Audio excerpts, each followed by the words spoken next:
नमस्कार साथियों, स्वागत है आपका हमारे online YouTube platform DS education में। मैं हूं दिनेश साहू और जो आज का वीडियो लेक्चर है ये बहुत ही ज़्यादा महत्वपूर्ण होने वाला है, क्योंकि आज के वीडियो लेक्चर में हम लास्ट 6 मंथ के जितने भी महत्वपूर्ण करंट अफेयर हैं इनको हम डिस्कस करेंगे, या फिर जनवरी से लेकर के जून मंथ तक के जितने भी इंपॉर्टेंट इवेंट्स हैं या फिर करंट अफेयर हैं इनको हम डिटेल में डिस्कस करेंगे।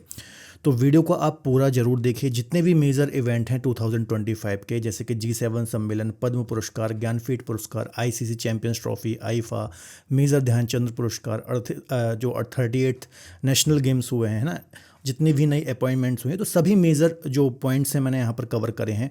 और यहाँ लगभग 175 क्वेश्चन हम डिस्कस करेंगे और 175 क्वेश्चन के थ्रू कुछ महत्वपूर्ण अन्य फैक्ट और करंट अफेयर को भी डिस्कस करेंगे। इसके अलावा आज के करंट अफेयर के वीडियोस में हमने बहुत सारी वीडियो क्लिप्स और इमेजेस को लगाया है। जो ये सेशन है बिल्कुल भी बोरिंग नहीं लगेगा, काफ़ी इंटरेस्टिंग लगेगा। तो वीडियो काफ़ी इंटरेस्टिंग होने वाला है, वीडियो को आप अंत तक जरूर देखिए।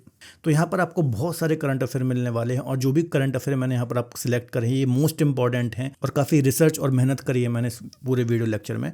तो आप वीडियो को पूरा जरूर देखिए, आपको बहुत ज़्यादा फायदा होने वाला है। क्लास को स्टार्ट करने से पहले थोड़ा सा मैं आपको अपडेट देना चाहूँगा। यदि अभी तक आपने हमारी एप्लीकेशन को प्ले स्टोर से डाउनलोड नहीं किया है या फिर ऐप स्टोर से डाउनलोड नहीं किया है तो आप इसको डाउनलोड कर सकते हैं। आज के टॉपिक की यदि आपको पीडीएफ चाहिए है या फिर ई बुक चाहिए तो आपको हमारे एप्लीकेशन पर मिल जाएगी। जो इसकी पीडीएफ है बिल्कुल फ्री में आपको मिलने वाली है, फ्री ऑफ कॉस्ट मिल जाएगी। हमारी एप्लीकेशन में आप करंट अफेयर वाले फोल्डर में जाएंगे तो वहाँ से बिल्कुल फ्री में मिल जाएगी। इसके अलावा इसकी सिस्टमेटिक वे में मैंने ई बुक भी बनवाई है, तो ये भी आपको मिल जाएगी। ओके, तो आप एक बार हमारी एप्लीकेशन को डाउनलोड कर लीजिए। देखिए कुछ इस प्रकार की ई बुक आपको मिल जाती है। तो ये लास्ट 6 मंथ के जो पूरे करंट अफेयर हैं ये आपको मिल जाती है। इसका आप प्रिंट भी निकलवा सकते हो, आसानी से आप इसको पढ़ भी सकते हो। ठीक है, इस प्रकार से आप यहाँ पर देख पा रहे होगे। ठीक है, तो बहुत अच्छा फॉर्मेट है। इमेजेस आपको यहाँ पर मिल जाती हैं, है ना, और सारी डिटेलिंग भी यहाँ पर मैंने दी है। हर क्वेश्चन के बाद आपको क्वेश्चन की डिटेल भी मिल जाएगी ताकि आप और डिटेल में यहाँ पर करंट अफेयर को स्टडी कर पाएँ। तो काफ़ी मेहनत की है मैंने इस ई बुक को बनाने में, तो आप इस ई बुक को भी अवेल कर सकते हैं हमारी एप्लीकेशन पर जाकर के। बाकी पीडीएफ आपको बिल्कुल फ्री में मिल जाएगी। तो चलिए सीधे हम पहला क्वेश्चन डिस्कस करते हैं। तो देखिए पहला क्वेश्चन है, आईपीएल 2025 का खिताब किस टीम ने जीता है? विच team won the IPL 2025 title? Okay, तो इसका आंसर हो जाएगा सी, रॉयल चैलेंजर बेंगलोर। डेफिनेटली आपके अपकमिंग एग्जाम में किसी ना किसी एग्जाम में क्वेश्चन जरूर देखने को मिलेगा। ओके, तो आपको पता ही होगा 2025 में का जो आईपीएल खिताब है ये बेंगलोर ने जीता है। ओके, और उपविजेता जो टीम रही है वो पंजाब किंग्स रही है। फाइनल में पंजाब को हरा करके बेंगलोर ने ये खिताब अपने नाम किया है।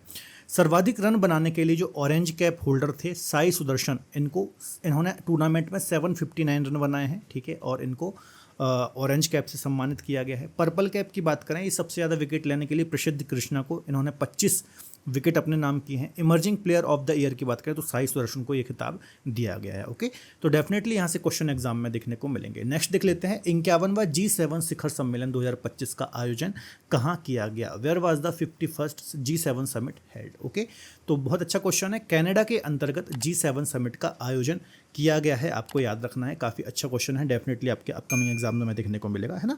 तो G7 के बारे में आप जानते ही होंगे, विश्व की जो बड़ी अर्थव्यवस्थाएं हैं, है ना, डेवलप्ड नेशन हैं, जैसे कि कनाडा हो गया, है ना, फ्रांस हो गया, इसके अलावा जर्मनी हो गया, इटली हो गया, जापान हो गया, है ना, यूके हो गया, ठीक है, यूएसए हो गया। तो इनका एक ग्रुप है जिसको हम G7 के नाम से जानते हैं। तो इसका आयोजन कनाडा के अंतर्गत किया गया, आपको याद रखना है। इसके अलावा हमारे इंडिया की तरफ से प्राइम मिनिस्टर नरेंद्र मोदी ने भी इसमें पार्टिसिपेट किया, आपको याद रखना है, स्पेशल गेस्ट के रूप में। ओके, नेक्स्ट डिस्कस कर लेते हैं, भारत के अंतरिक्ष यात्री शुभांशु शुक्ला किस मिशन के तहत अंतरिक्ष यात्रा पर गए हैं? Under which mission did Indian astronaut Sudhanshu Shukla travel to space? है ना, तो इसका आंसर हो जाएगा सी, एक्सियोम 4। ये पूरा मिशन है, इसके तहत ही जो शुभांशु शुक्ला हैं ये स्पेस पर गए हैं, याद रखना है। और किसी भारतीय के द्वारा, मतलब 41 साल के बाद, याद रखना है, 41 साल पहले आप जानते ही होंगे कि जो राकेश शर्मा थे, है ना, जो राकेश शर्मा थे ये स्पेस पर गए थे और 41 साल के बाद कोई भारतीय है स्पेस पर गया है। ठीक है, इसके अलावा एक और पॉइंट याद रखिएगा कि ISS इंटरनेशनल स्पेस स्टेशन पर जाने वाले जो फर्स्ट भारतीय हैं ये शुभांशु शुक्ला हैं। तो ये बात भी आपको याद रखना है। ओके, तो किस मिशन से गए हैं? एक्सियोम 4 मिशन के अंतर्गत ये गए हैं, ये बात आपको याद रखना है। नेक्स्ट डिस्कस कर लेते हैं, ऑस्कर अवार्ड 2025 में बेस्ट पिक्चर का अवार्ड किसे मिला है? Who has received the best picture award at the Oscar award 2025? तो बहुत अच्छा क्वेश्चन है, इसका आंसर हो जाएगा अनुरा। ओके, अनुरा जो मूवी है इसने सबसे ज़्यादा अवार्ड अपने नाम किए ऑस्कर अवार्ड 2025 में। और इसके अलावा और हम यदि डिटेल की बात करें तो इसमें बेस्ट फिल्म की बात करें तो अनोरा को दिया गया। इसके अलावा best actor the brute list के लिए दिया गया एंड्रियन ब्रॉडी को। बेस्ट एक्ट्रेस की बात करें तो माइकी मैडिसन को अनोरा के लिए दिया गया। बेस्ट डायरेक्टर की बात करें तो शॉन बेकर अनोरा के लिए दिया गया। ओके, तो यहाँ पर आप देख सकते हैं डायरेक्टर, एक्ट्रेस और एक्टर। तो ये विशेष तौर पर कहीं ना कहीं आपको एग्जाम में क्वेश्चन देखने को मिलेगा, तो इसको आप जरूर ध्यान से याद कर लीजिए। चलिए अगला क्वेश्चन देख लेते हैं। जनवरी 2025 में किन खिलाड़ियों को मेजर ध्यानचंद खेल रत्न पुरस्कार से सम्मानित किया गया है? In which players awarded the major Dhyanchand खेल रत्न अवार्ड इन जनवरी 2025? तो इसका आंसर हो जाएगा ई, है ना, मनु भाकर, डी गुकेश, हरमनप्रीत सिंह और प्रवीण कुमार। इन सभी को ही या फिर इन चारों खिलाड़ियों को ही इस पुरस्कार से सम्मानित किया गया है ना। जो श्री गुकेश डी हैं ये चेस से संबंधित हैं, हरमनप्रीत सिंह हॉकी से रिलेटेड हैं, प्रवीण कुमार ये पैरा एथलीट हैं, मनु भाकर शूटिंग से रिलेटेड हैं, याद रखना है। तो काफ़ी महत्वपूर्ण है, डेफिनेटली आपके अपकमिंग एग्जाम में यहाँ से क्वेश्चन देखने को मिलेगा। इसके अलावा 32 एथलीट्स को अर्जुन पुरस्कार से भी सम्मानित किया गया। अब आप कमेंट बॉक्स में एक आंसर दीजिए कि ये जो खेल रत्न पुरस्कार हैं, मेजर ध्यानचंद खेल रत्न पुरस्कार, इनको पहले हम किस नाम से जानते थे और इनकी शुरुआत जो है, स्टार्टिंग जो है, ये कब से हुई है? इसका आप कमेंट बॉक्स में आंसर दीजिए। नेक्स्ट देख लेते हैं। अंतर्राष्ट्रीय ओलंपिक समिति IOC की पहली महिला अध्यक्ष किसे नियुक्त किया गया है? Who has been appointed as the first female president of International Olympic Committee? तो डेफिनेटली क्वेश्चन एग्जाम में देखने को मिलेगा। इसका आंसर है सी, क्रिस्टी कोवेट्री, है ना। इनको अंतर्राष्ट्रीय ओलंपिक समिति की पहली महिला अध्यक्ष के रूप में चुना गया है, तो याद रखिएगा। नेक्स्ट देख लेते हैं। हाल ही में चर्चा में रहा फ्यूगो ज्वालामुखी किस देश में स्थित है? In which country is the Fuego volcano recently in news located? Okay, अच्छा क्वेश्चन है, ज्योग्राफी से रिलेटेड भी है, करंट अफेयर से भी रिलेटेड है। इसका आंसर हो जाएगा डी, ग्वाटेमाला में एक वॉल्केनो है जिसको हम बोलते हैं फ्यूगो वॉल्केनो। ओके, तो याद रखना है हाल ही में यहाँ पर इरप्शन हुआ है, ठीक है। मध्य अमेरिका का एक सबसे बड़ा सक्रिय ज्वालामुखी या फिर एक्टिव वॉल्केनो है जो कि ग्वाटेमाला के अंतर्गत आता है, और हाल ही में इसमें इरप्शन या फिर विस्फोट हुआ है, याद रखना है। और इस एरिया के आसपास रहने वाले जो 500 से अधिक लोग हैं इनको यहाँ से बाहर निकाला गया, ठीक है, और सुरक्षित स्थानों पर भेजा गया। तो ये बात भी आपको याद रखना है, ठीक है। तो कैसा भी क्वेश्चन एग्जाम में आ सकता है। दोस्तों, टॉपिक को आगे डिस्कस करने से पहले थोड़ा सा मैं आपको अपडेट देना चाहूँगा। DS एजुकेशन की जो लर्निंग एप्लीकेशन है, यहाँ पर डिफरेंट फाउंडेशन कोर्सेज आपको देखने को मिल जाते हैं, जैसे कि ज्योग्राफी का फाउंडेशन कोर्स है, पॉलिटी का फाउंडेशन कोर्स है, इंडियन ज्योग्राफी का फाउंडेशन कोर्स है, हिंदी का फाउंडेशन कोर्स है। तो इंडिविजुअल सब्जेक्ट वाइज आप वे फाउंडेशन कोर्स अवेल कर सकते हैं। ये सभी जो कोर्सेज हैं ये फाउंडेशन है, तो आप किसी भी एग्जाम की तैयारी कर रहे हैं, state PCS, SSC, railway, SI या किसी अन्य एग्जाम की, तो आप इसको अवेल कर सकते हो। इसके अलावा जो यहाँ पर लैंग्वेज है वो हिंदी और इंग्लिश दोनों हैं, और जो हमारा पैटर्न है ये पूरा NCERT पर आधारित है, तो कोई भी एस्पिरेंट इसको अवेल कर सकता है। इसके अलावा हाल ही में हमने संकल्प GS फाउंडेशन जो कोर्स है इसको लॉन्च किया है, और ये भी एक फाउंडेशन बैच है। और यहाँ पर जो 4 मेजर सब्जेक्ट हैं, ज्योग्राफी, पॉलिटी, इकोनॉमी और हिस्ट्री, ये कंप्लीट चारों कोर सब्जेक्ट आपको यहाँ पर देखने को मिल जाते हैं। तो ये कोर्स जो है ओनली 799 रुपीज़ में है, अभी ऑफर में आपको मिल रहा है, तो इसको आप ग्रैब कर सकते हैं। और आप किसी भी एग्जाम की तैयारी कर रहे हो तो ये फाउंडेशन कोर्स है, बाइलिंगुअल कोर्स है, इसको आप अवेल कर सकते हैं। तो चलिए अगला क्वेश्चन डिस्कस करते हैं। श्रीमती कुमुदनी लाखिया को किस पुरस्कार से सम्मानित किया गया है? तो वर्ष 2025 में कुमुदिनी लाखिया को, है ना, जो कि कला से संबंधित हैं, इनको पद्म विभूषण, जो कि दूसरा सबसे बड़ा सिविलियन अवार्ड है ना, पद्म पुरस्कार के अंतर्गत सबसे हाईएस्ट ऑनरेबल अवार्ड है ये, तो इससे कुमुदिनी लाखिया को सम्मानित किया गया है। यहाँ पर आप इनको देख सकते हो, कला से या फिर आर्ट से इनका संबंध है। इसके अलावा कुछ अन्य व्यक्तित्व को भी इस पुरस्कार से सम्मानित किया गया, जैसे कि डुब्बक नागेश्वर रेड्डी, चिकित्सा से इनका संबंध है, ठीक है।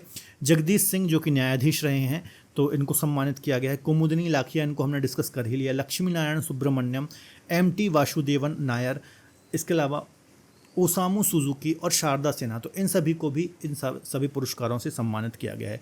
इसके अलावा इस साल टोटल 139 जो पद्म अवार्ड हैं, है ना, ये वितरित किए गए, जिसमें से याद रखना है 7 पद्म विभूषण, इसके अलावा 19 पद्म भूषण और लगभग 113, है ना, 113 पद्मश्री दिए गए, ठीक है। तो ये बात भी आपको याद रखना है।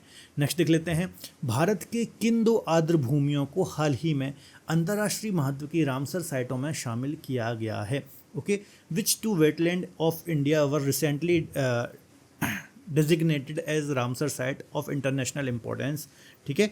तो याद रखना है, इसका आंसर हो जाएगा बी है ना, खीचन और मेहाड़ ये राजस्थान की दो साइट हैं जिनको रामसर साइट के अंतर्गत शामिल किया गया है, आपको याद रखना है। ठीक है, तो ये दो आर्द्र भूमियां हैं, है ना। देखिए 1971 में ईरान में एक शहर है रामसर, है ना, यहाँ पर ही रामसर कन्वेंशन हुआ था। इसका मतलब ये होता है विश्व भर में जितनी भी आर्द्र भूमियां हैं, वेटलैंड हैं, जैसे कि लेक्स हो गए, दलदल क्षेत्र हो गए, है ना, या फिर वेटलैंड कोई पोखर हो गया, तालाब हो गया, ठीक है, तो ऐसी जगहों पर जैव विविधता देखने को मिलती है, तो ऐसी जगहों को हमें प्रोटेक्ट करना आवश्यक है। इसी के संबंध में 1971 में रामसर समझौता हुआ था, ईरान की एक सिटी है, और इसी के अंतर्गत एक खीचन और मेनार, है ना, उदयपुर मतलब उदयपुर और फलोदी में ये आते हैं ईरान राजस्थान के अंतर्गत, तो इनको रामसर साइट का दर्जा दिया गया। और भारत में टोटल जो रामसर साइट हैं अब 91 हो चुकी हैं, तो ये बात भी आपको याद रखना है। ओके, आगे बात कर लेते हैं 25वें अंतर्राष्ट्रीय भारतीय फिल्म अकादमी पुरस्कार आईफा 2025 में सर्वश्रेष्ठ फिल्म का पुरस्कार किसे प्रदान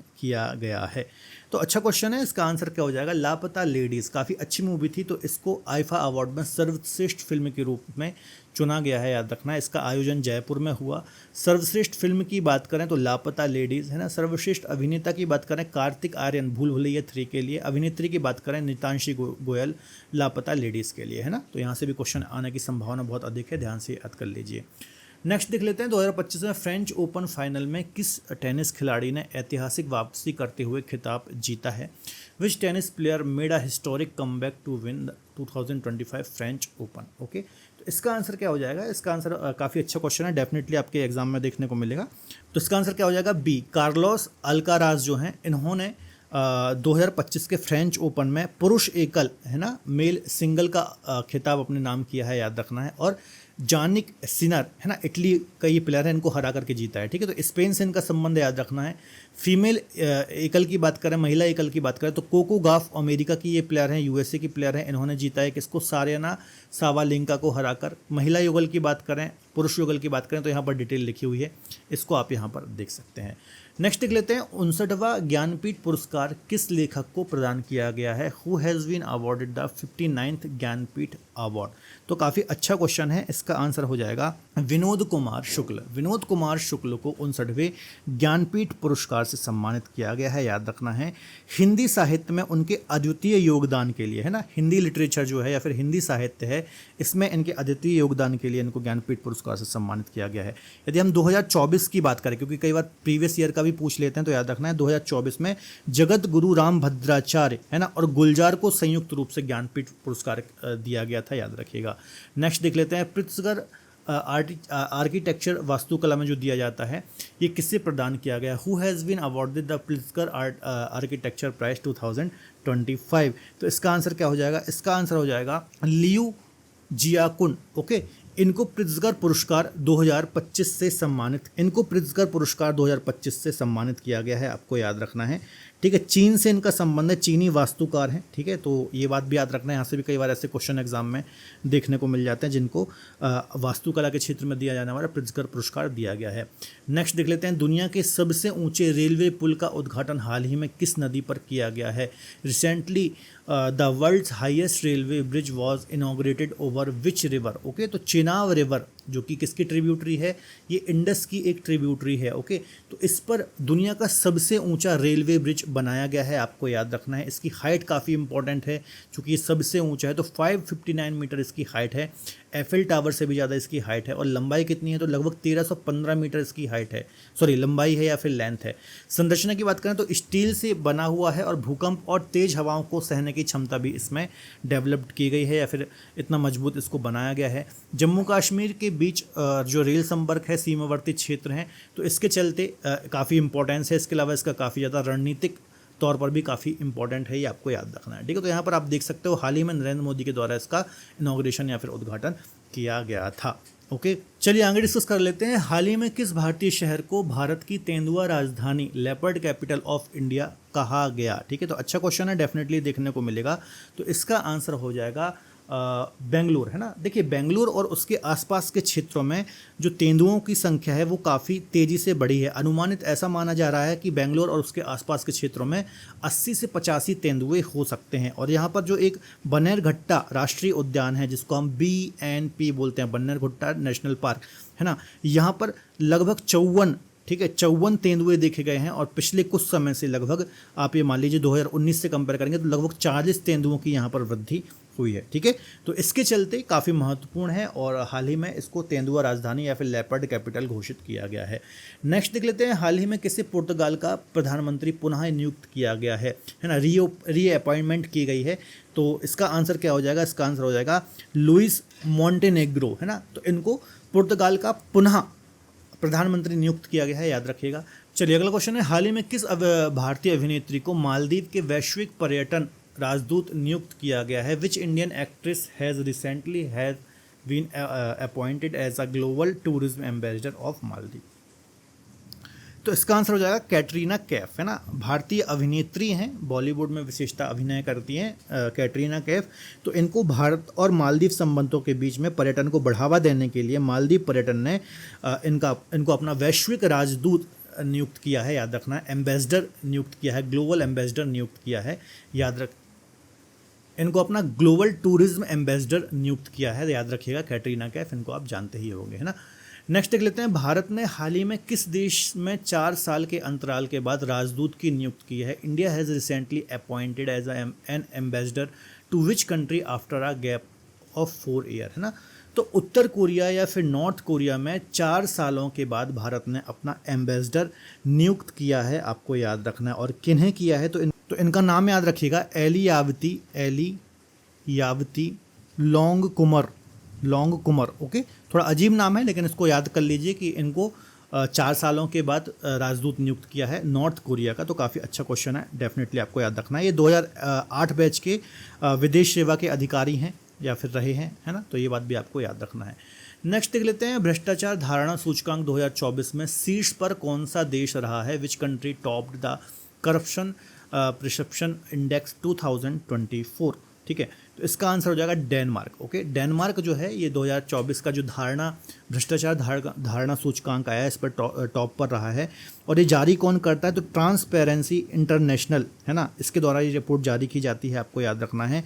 और यदि हम भारत की बात करें, है ना, तो भारत का जो स्थान रहा है 96 रहा है ना, 96 नंबर पर हम रहे हैं। और यदि हम पिछले साल की बात करें तो पिछले साल हमारा स्थान था 93, है ना। तो हम नीचे आए हैं, तो पिछले साल के कंपैरिजन में हम नीचे हैं, तो ये बात भी आपको याद रखना है। अगला क्वेश्चन है, निम्न में से किसे रमन मैग्सेसे पुरस्कार 2024 से सम्मानित किया गया है। तो यहाँ से तो क्वेश्चन एग्जाम में आते ही हैं।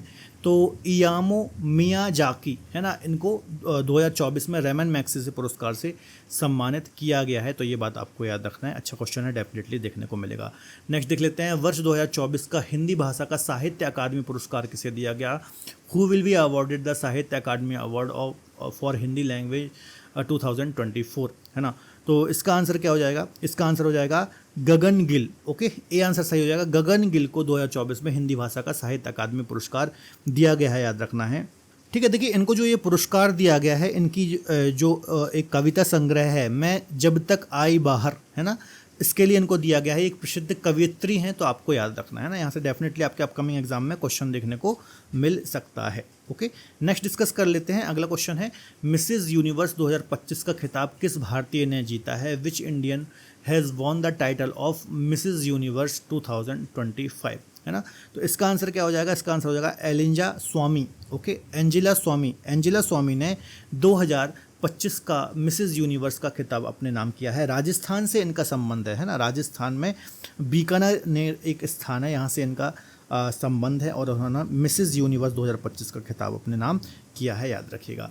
नेक्स्ट देख लेते हैं, हाल ही में भारत और इंग्लैंड के बीच में टेस्ट क्रिकेट सीरीज़ का नाम बदल करके क्या रखा गया है। What is the new name given to the test series between India and England. तो इसका नाम हाल ही में तेंदुलकर एंडरसन ट्रॉफी रखा गया। आपको पता होगा सचिन तेंदुलकर महान बल्लेबाज रहे हैं भारत के, और साथ ही साथ एंडरसन एक काफ़ी महान बॉलर या फिर गेंदबाज रहे हैं इंग्लैंड की तरफ से। तो इनके ही सम्मान में ये नाम दिया गया है, आपको याद रखना है। नेक्स्ट है, हाल ही में किस भारतीय क्रिकेटर को आईसीसी हॉल ऑफ फेम में शामिल किया गया। Which Indian cricketer was recently introduce into the ICC hall of fame. तो इसका आंसर हो जाएगा MS धोनी, है ना, महेंद्र सिंह धोनी, जो कि फॉर्मर कैप्टन इंडियन टीम के और काफ़ी महान बल्लेबाज कीपर रहे हैं। ठीक है, तो इनको ही आईसीसी हॉल ऑफ फेम में शामिल किया गया है, आपको याद रखना है। इसके अलावा याद रखना है धोनी इस प्रतिष्ठित सूची में शामिल होने वाले 11वें इंडियन क्रिकेटर बन गए हैं, है ना, 11वें इंडियन क्रिकेटर बन गए हैं, तो ये बात भी आपको याद रखना है, काफ़ी महत्वपूर्ण है। अगला क्वेश्चन देख लेते हैं, ऑपरेशन सिंधु शुरू करने का उद्देश्य क्या है? What is the objective of operation Sindhu? तो हाल ही में आपको पता होगा ईरान और इजराइल के बीच कॉन्फ्लिक्ट के चलते वहाँ से भारतीयों को निकालने के लिए, है ना, ऑपरेशन सिंधु हमारी भारत सरकार के द्वारा चलाया गया, तो ये बात आपको याद रखना है, काफ़ी ज़्यादा महत्वपूर्ण है। ठीक है, नेक्स्ट देख लेते हैं, WEF के ऊर्जा संक्रमण सूचकांक 2025 में भारत ने कौन सा स्थान हासिल किया है? What rank has India secured in WEF Energy Transition Index 2025? तो इसका आंसर क्या हो जाएगा? इसका आंसर हो जाएगा भारत ने इसमें 71 या फिर 71वां स्थान हासिल किया है, आपको याद रखना है, काफ़ी ज़्यादा महत्वपूर्ण है। 2024 की यदि हम बात करें तो 2024 में हम यहाँ पर 63rd स्थान पर थे, है ना, तो पिछली बार के कंपैरिजन में हम लगभग 8 स्थान नीचे हैं, तो ये बात आपको दिमाग में रखना है। नेक्स्ट देख लेते हैं, 78वें ब्रिटिश अकादमी फिल्म पुरस्कारों में सर्वश्रेष्ठ फिल्म का पुरस्कार किसने जीता है? Who has won the best film award at the 78th British academy film award? तो इसका आंसर क्या हो जाएगा? तो क्या आंसर हो जाएगा इसका? ए आंसर सही हो जाएगा, कॉन्क्लेव, है ना, द कॉन्क्लेव मूवी को सर्वश्रेष्ठ फिल्म का अवार्ड दिया गया है, ब्रिटिश अकादमी फिल्म पुरस्कार 78 जो नंबर के हुए थे। ठीक है, तो यहाँ पर आप देख सकते हैं सर्वश्रेष्ठ फिल्म कॉन्क्लेव को दिया गया है, सर्वश्रेष्ठ ब्रिटिश फिल्म ये भी कॉन्क्लेव को दिया गया है। ठीक है, सर्वश्रेष्ठ निर्देशक ब्रैडी कॉर्बेट को दिया गया है, सर्वश्रेष्ठ अभिनेत्री मिकी मैडिसन को दिया गया है, सर्वश्रेष्ठ अभिनेता का खिताब जो है ये एंड्रियन ब्रॉडी को दिया गया है। ओके, तो ये थोड़ा सा दिमाग में रखिएगा, यहाँ से अक्सर क्वेश्चन एग्जाम में देखने को मिलते हैं। नेक्स्ट है 34th व्यास सम्मान 2024 से किसे सम्मानित किया गया है? Who has been honoured with the 34th Vyas Samman 2025? अच्छा क्वेश्चन है, इसका आंसर हो जाएगा सूर्यबाला, है ना, सूर्यबाला, सी आंसर बिल्कुल सही हो जाएगा। जो हिंदी लेखिका हैं, है ना, हिंदी भाषा की ये लेखिका हैं सूर्यबाला, इनको 34वें व्यास सम्मान से सम्मानित किया गया है, याद रखना है। और इनका एक उपन्यास है कौन देश को वासी, वेणु की डायरी, है ना, इसके लिए इनको ये पुरस्कार दिया गया है। ठीक है, नेक्स्ट देख लेते हैं, 54वें Dada Saheb Phalke lifetime achievement award 2025 से किसे सम्मानित किया गया है? Who has been honoured with the 54th Dada Saheb Phalke lifetime achievement award 2025? तो मिथुन चक्रवर्ती को 54वें दादा साहब फाल्के पुरस्कार से सम्मानित किया गया है, याद रखना है। हमारे भारतीय फिल्म इंडस्ट्री में एक्टर रहे हैं, है ना, तो इनको ही सम्मानित किया गया है, आपको याद रखना है। ठीक है, नेक्स्ट देख लेते हैं, भारत का पहला एकीकृत ई वेस्ट इको पार्क कहाँ विकसित किया जा रहा है? Where is India's first integrated e waste eco park developed, है ना, तो इसका आंसर क्या हो जाएगा? इसका आंसर हो जाएगा दिल्ली। ठीक है, काफ़ी अच्छा क्वेश्चन है। दिल्ली में भारत का पहला एकीकृत ई वेस्ट इको पार्क स्थापित किया जा रहा है। नेक्स्ट देख लेते हैं, हाल ही में किस भारतीय राज्य को ने पूर्ण साक्षरता 100% लिटरेसी की घोषणा की है? Which Indian state has recently declared itself fully literate? Okay, तो बहुत अच्छा क्वेश्चन है, डेफिनेटली आपके एग्जाम में क्वेश्चन आएगा, तो इसका आंसर हो जाएगा त्रिपुरा, याद रखना है। इसी वर्ष यदि आपको याद हो तो इसी वर्ष मिजोरम राज्य ने भी खुद को 100% लिटरेसी वाला राज्य घोषित किया था, है ना। तो अब भारत में यदि आप देखोगे तो गोवा, मिजोरम और त्रिपुरा ये तीनों ऐसे राज्य हैं जहां पर 100% लिटरेसी आपको देखने को मिलती है, या फिर पूर्ण साक्षरता वाले राज्य ये हमें देखने को मिलते हैं, है ना। सामान्यतः ऐसा माना जाता है कि 95% से अधिक जहां पर लिटरेसी होती है तो उसको हम पूर्ण साक्षरता वाला राज्य बोलते हैं, ये बात आपको याद रखना है। नेक्स्ट देख लेते हैं, हाल ही में 77 वर्ष की आयु में निधन होने वाले दिलीप जोशी किस खेल से संबंधित हैं? Dilip Joshi who recently passed away at the age of 77 was associated with which sport? Okay, तो क्रिकेट से इनका संबंध रहा है, याद रखना है, यहाँ से भी डेफिनेटली क्वेश्चन एग्जाम में आएगा। नेक्स्ट देख लेते हैं, शहरी स्थानीय निकाय चुनाव में मोबाइल आधारित ई वोटिंग प्रणाली लागू करने वाला पहला भारतीय राज्य कौन सा है? Which Indian state has become the first to implement mobile based e voting for urban local body election? तो इसका आंसर हो जाएगा बिहार। ओके, याद रखना है, यहाँ से क्वेश्चन डेफिनेटली देखने को मिलेगा। तो शहरी स्थानीय निकाय जो चुनाव होते हैं इसमें मोबाइल आधारित जो ई वोटिंग प्रणाली है इसको लागू करने वाला पहला राज्य बिहार बन गया है, याद रखना है। इसका उद्देश्य क्या है? मतदान प्रक्रिया को अधिक सुलभ बनाना, पारदर्शी समावेशी बनाना, है ना। और ये जो है बिहार का जो चुनाव आयोग है इसके द्वारा ये पहल जो है ये जारी की गई है, आपको याद रखना है। नेक्स्ट देख लेते हैं, हाल ही में वैश्विक शांति सूचकांक GPI 2025 किस संस्था के द्वारा जारी किया? Recently who release the global peace index GPI 2025? तो बहुत अच्छा क्वेश्चन है, इसका आंसर हो जाएगा institute for economic and peace, है ना, सी आंसर सही हो जाएगा। तो इस संस्था के द्वारा ये जो पूरा सूचकांक है इसको घोषित किया गया है, ठीक है ना। 19वां ये संस्करण था 2025 का, इसमें 163 देश जो हैं वो शामिल हुए। आइसलैंड फर्स्ट रैंक पर था इसमें, और टोटल भारत की यदि हम बात करें तो 115वीं रैंक थी। तो ये बात भी आपको याद रखनी है, काफ़ी ज़्यादा महत्वपूर्ण है। नेक्स्ट देख लेते हैं, भारत का पहला अंडर वाटर म्यूजियम और कृत्रिम कोरल रीफ किस राज्य में लॉन्च किया गया है? In which state was India's first underwater museum and artificial coral reef launch? तो इसका आंसर हो जाएगा महाराष्ट्र। महाराष्ट्र में भारत का पहला अंडर वाटर म्यूजियम और कोरल रीफ से रिलेटेड जो ये म्यूजियम है इसको लॉन्च किया गया है, आपको याद रखना है, काफ़ी अच्छा क्वेश्चन है। आगे देख लेते हैं, संयुक्त राष्ट्र महासभा के 80वें सत्र के अध्यक्ष के रूप में किसे चुना गया है? Who has been elected as the president of 18th session of the United Nations General Assembly, है ना। तो क्या आंसर हो जाएगा इसका आंसर हो जाएगा अन्ना लेना वेयरवॉक, है ना। इनको संयुक्त राष्ट्र महासभा के 80वें सत्र के अध्यक्ष के रूप में चुना गया है, ठीक है। तो याद रखिए कि जर्मनी की, है ना, जर्मनी की पूर्व विदेश मंत्री भी रह चुकी हैं, और ये जो यूनाइटेड नेशंस है या फिर जनरल इसके संयुक्त राष्ट्र महासभा है, इसकी 5वीं महिला अध्यक्ष बनी हैं, आपको याद रखना है ना। इससे पहले 4 ऑलरेडी रह चुकी हैं। अगला है, नॉर्वे शतरंज 2025 टूर्नामेंट में किस भारतीय शतरंज खिलाड़ी ने मैग्नस कार्लसन को हराया है? तो ये न्यूज़ काफ़ी ज़्यादा सुर्खियों में रही थी, है ना।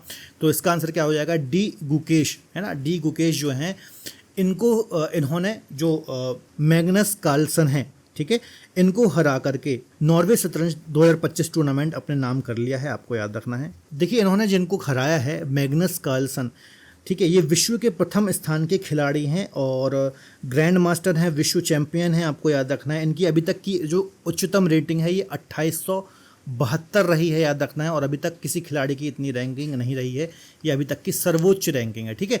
तो ये बात आपको याद रखना है, काफ़ी अच्छा क्वेश्चन है। तो ये डी गुकेश हैं, इनको अभी इस साल अभी हमने डिस्कस किया था कि खेल रत्न अवार्ड से भी सम्मानित किया गया है। चलिए अगला क्वेश्चन डिस्कस कर लेते हैं। अंतर्राष्ट्रीय बुकर पुरस्कार 2025 से किस पुस्तक को सम्मानित किया गया है? Which book was awarded the international Booker award 2025? तो बहुत अच्छा क्वेश्चन है, डेफिनेटली आपके अपकमिंग एग्जाम्स में देखने को मिलेगा।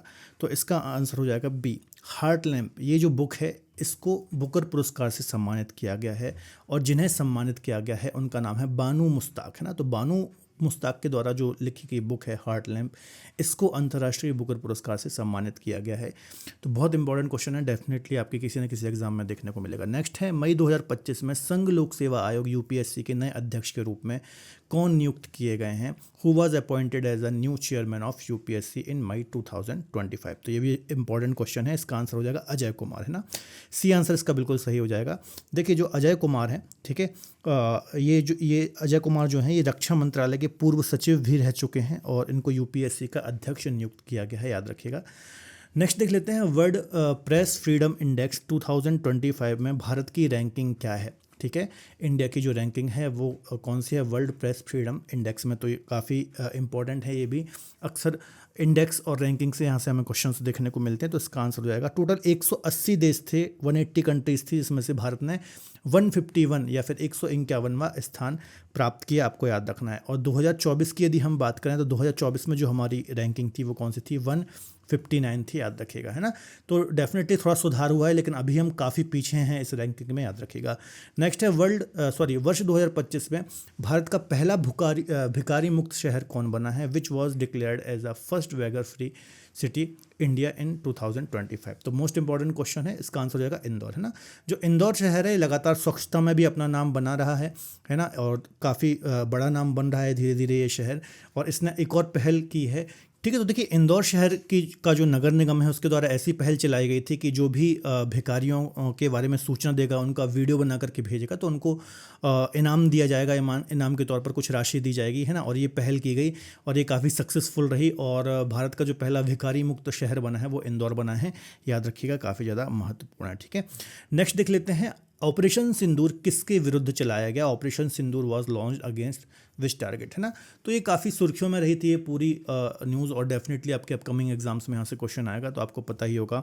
जो पाकिस्तान में आतंकवादी का हब है ना, या फिर जो पाकिस्तानी आतंकवादी गतिविधियाँ हैं, इसके विरुद्ध हमारी इंडियन आर्मी ने ऑपरेशन सिंदूर लॉन्च किया था, आपको पता ही होगा, तो बहुत इंपॉर्टेंट क्वेश्चन है। पहलगाम हमले के बाद हमने ये पूरा स्टेप लिया था। नेक्स्ट है, मई 2025 में भारत का पहला पूर्ण साक्षर राज्य कौन सा बना, which was declared India's first fully literate state in May 2025। तो इसका आंसर हो जाएगा मिजोरम।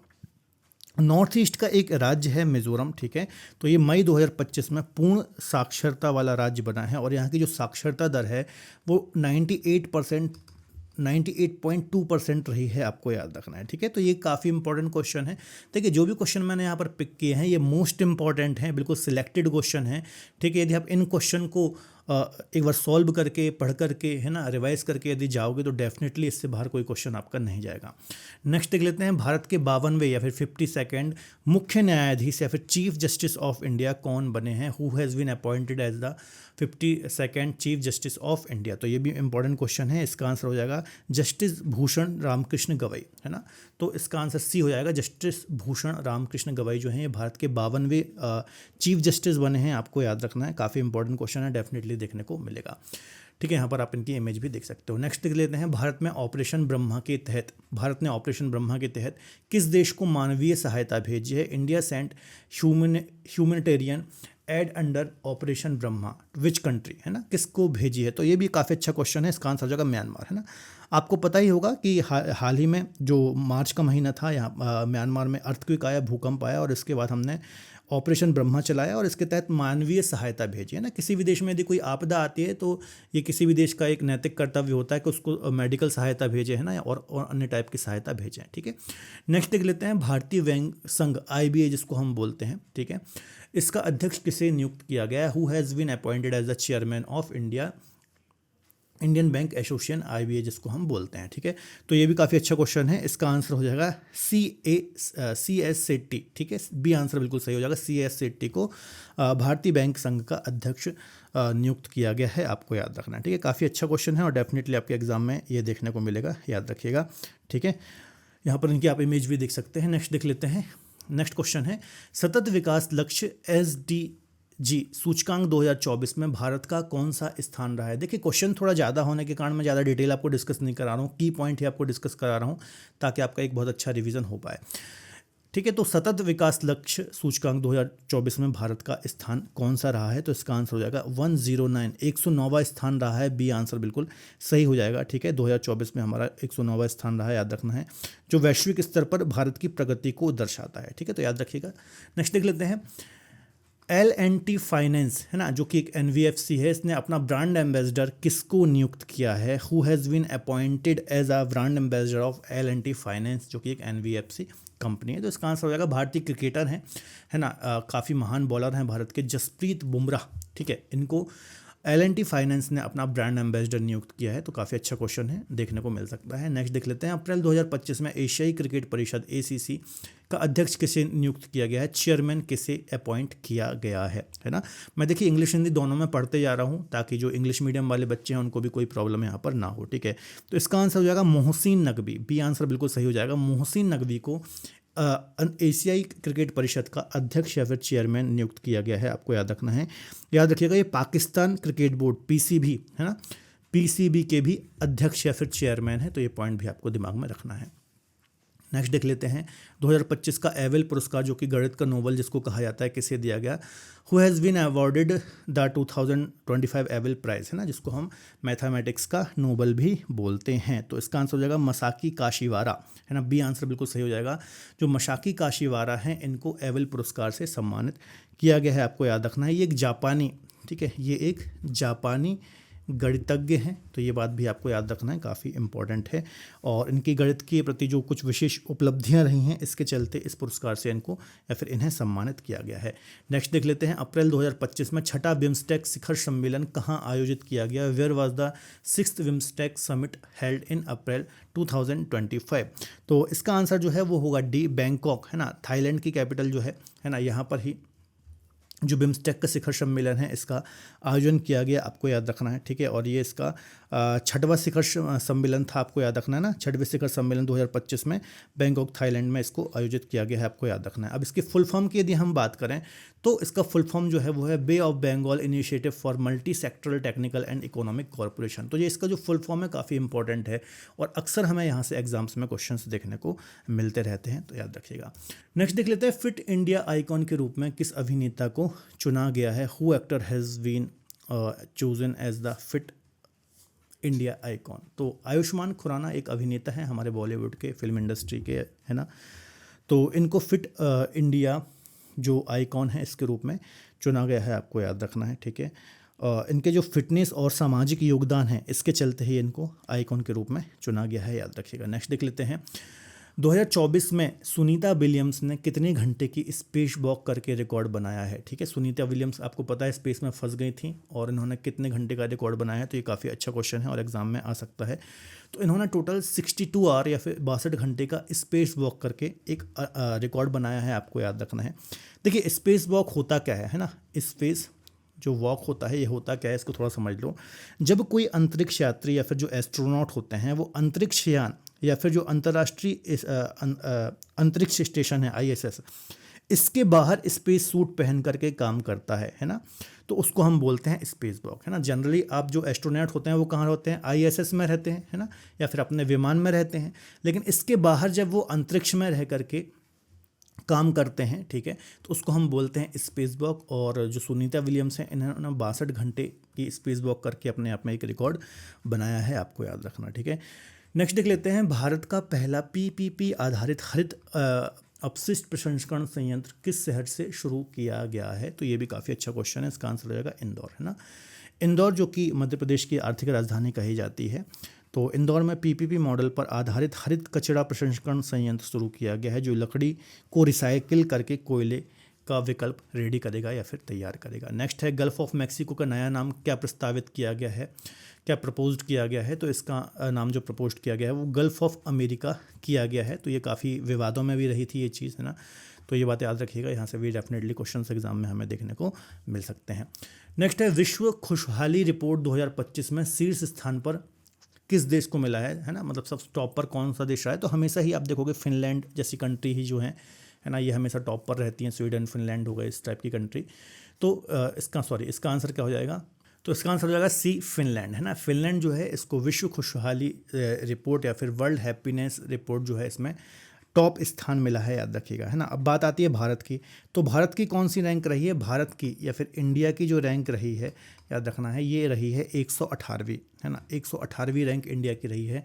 और 2024 की यदि हम बात करें 2024, तो 2024 में हमारी रैंक थी 126। तो निश्चित तौर पर पिछले बार से हमने काफ़ी अच्छा किया है, लेकिन अभी भी हम काफ़ी पीछे हैं। नेक्स्ट देख लेते हैं, मिसेज वर्ल्ड 2025 का खिताब किसने या फिर किस पहली अश्वेत महिला ने जीता है, ठीक है। Who become the first black women to win the title of Mrs world 2025, है ना। तो काफ़ी अच्छा क्वेश्चन है, इसका आंसर हो जाएगा त्सेगो गेलई, है ना। बी आंसर सही हो जाएगा। त्सेगे गेलई जो हैं, जो अफ्रीका से हैं, इन्होंने मिसेज वर्ल्ड 2025 का खिताब अपने नाम किया है, आपको याद रखना है। और ये कहाँ से हैं, दक्षिण अफ्रीका से इनका संबंध है।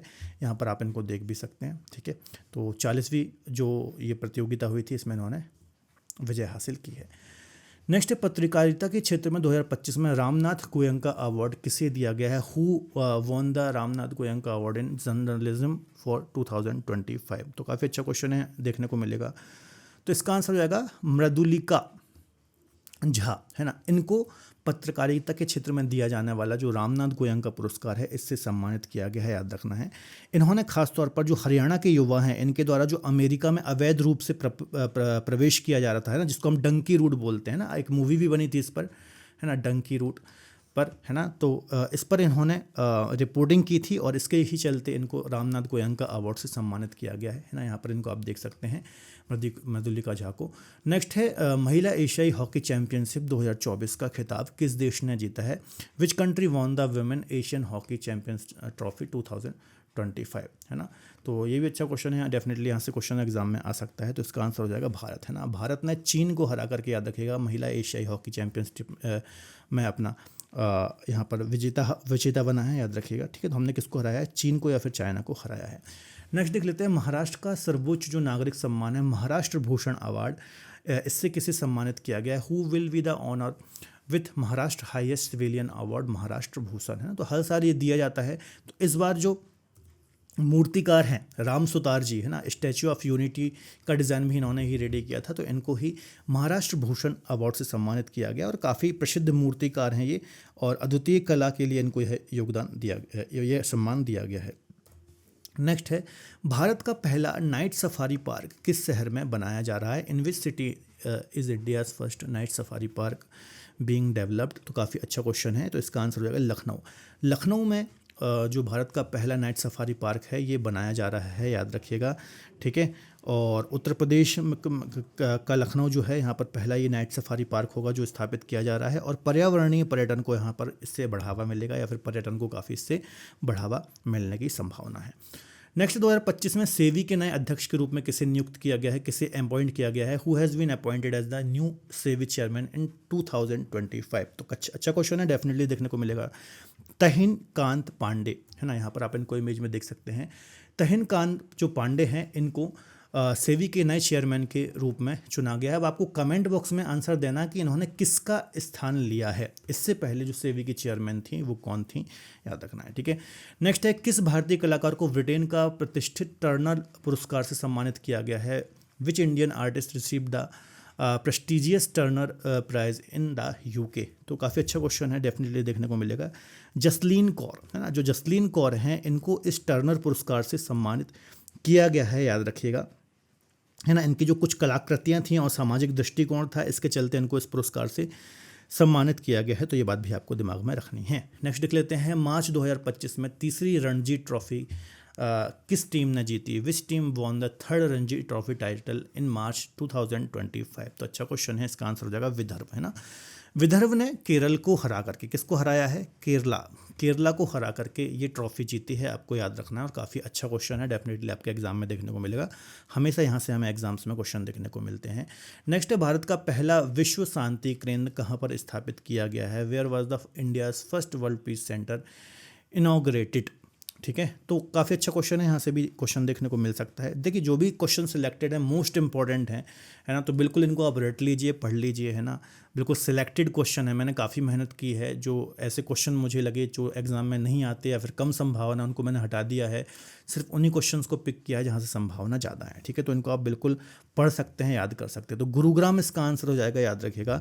भारत का पहला जो विश्व शांति केंद्र है हरियाणा के गुरुग्राम में शुरू किया जा रहा है, और इसका उद्देश्य क्या है? वैश्विक शांति और सतत विकास को बढ़ावा देना। ठीक है, नेक्स्ट है, आईसीसी चैंपियंस ट्रॉफी 2025 किसने जीती? तो यहाँ से तो क्वेश्चन आना तय ही है, चाहे किसी भी एग्जाम में वो आ जाए। तो आपको पता होगा, हमारे भारत ने ही न्यूजीलैंड को हरा करके आईसीसी चैंपियंस ट्रॉफी 2025 जीती है। ठीक है, और इसमें मैन ऑफ द सीरीज़ के रूप में सचिन रविंद्र चुने गए थे। ठीक है, पाकिस्तान ने इसको होस्ट किया था, लेकिन फाइनल कहाँ पर हुआ था? फाइनल हुआ था दुबई इंटरनेशनल क्रिकेट स्टेडियम में, क्योंकि हमने पाकिस्तान जाने से मना कर दिया था। ठीक है, तो विजेता भारत रहा, उपविजेता न्यूजीलैंड रहा, player of the match Rohit Sharma रहे, और player of the series Sachin Ravindra रहे। तो ये बात भी आपको याद रखनी है, काफ़ी ज़्यादा महत्वपूर्ण है। ठीक है, मोस्ट इंपॉर्टेंट है, याद रखिएगा।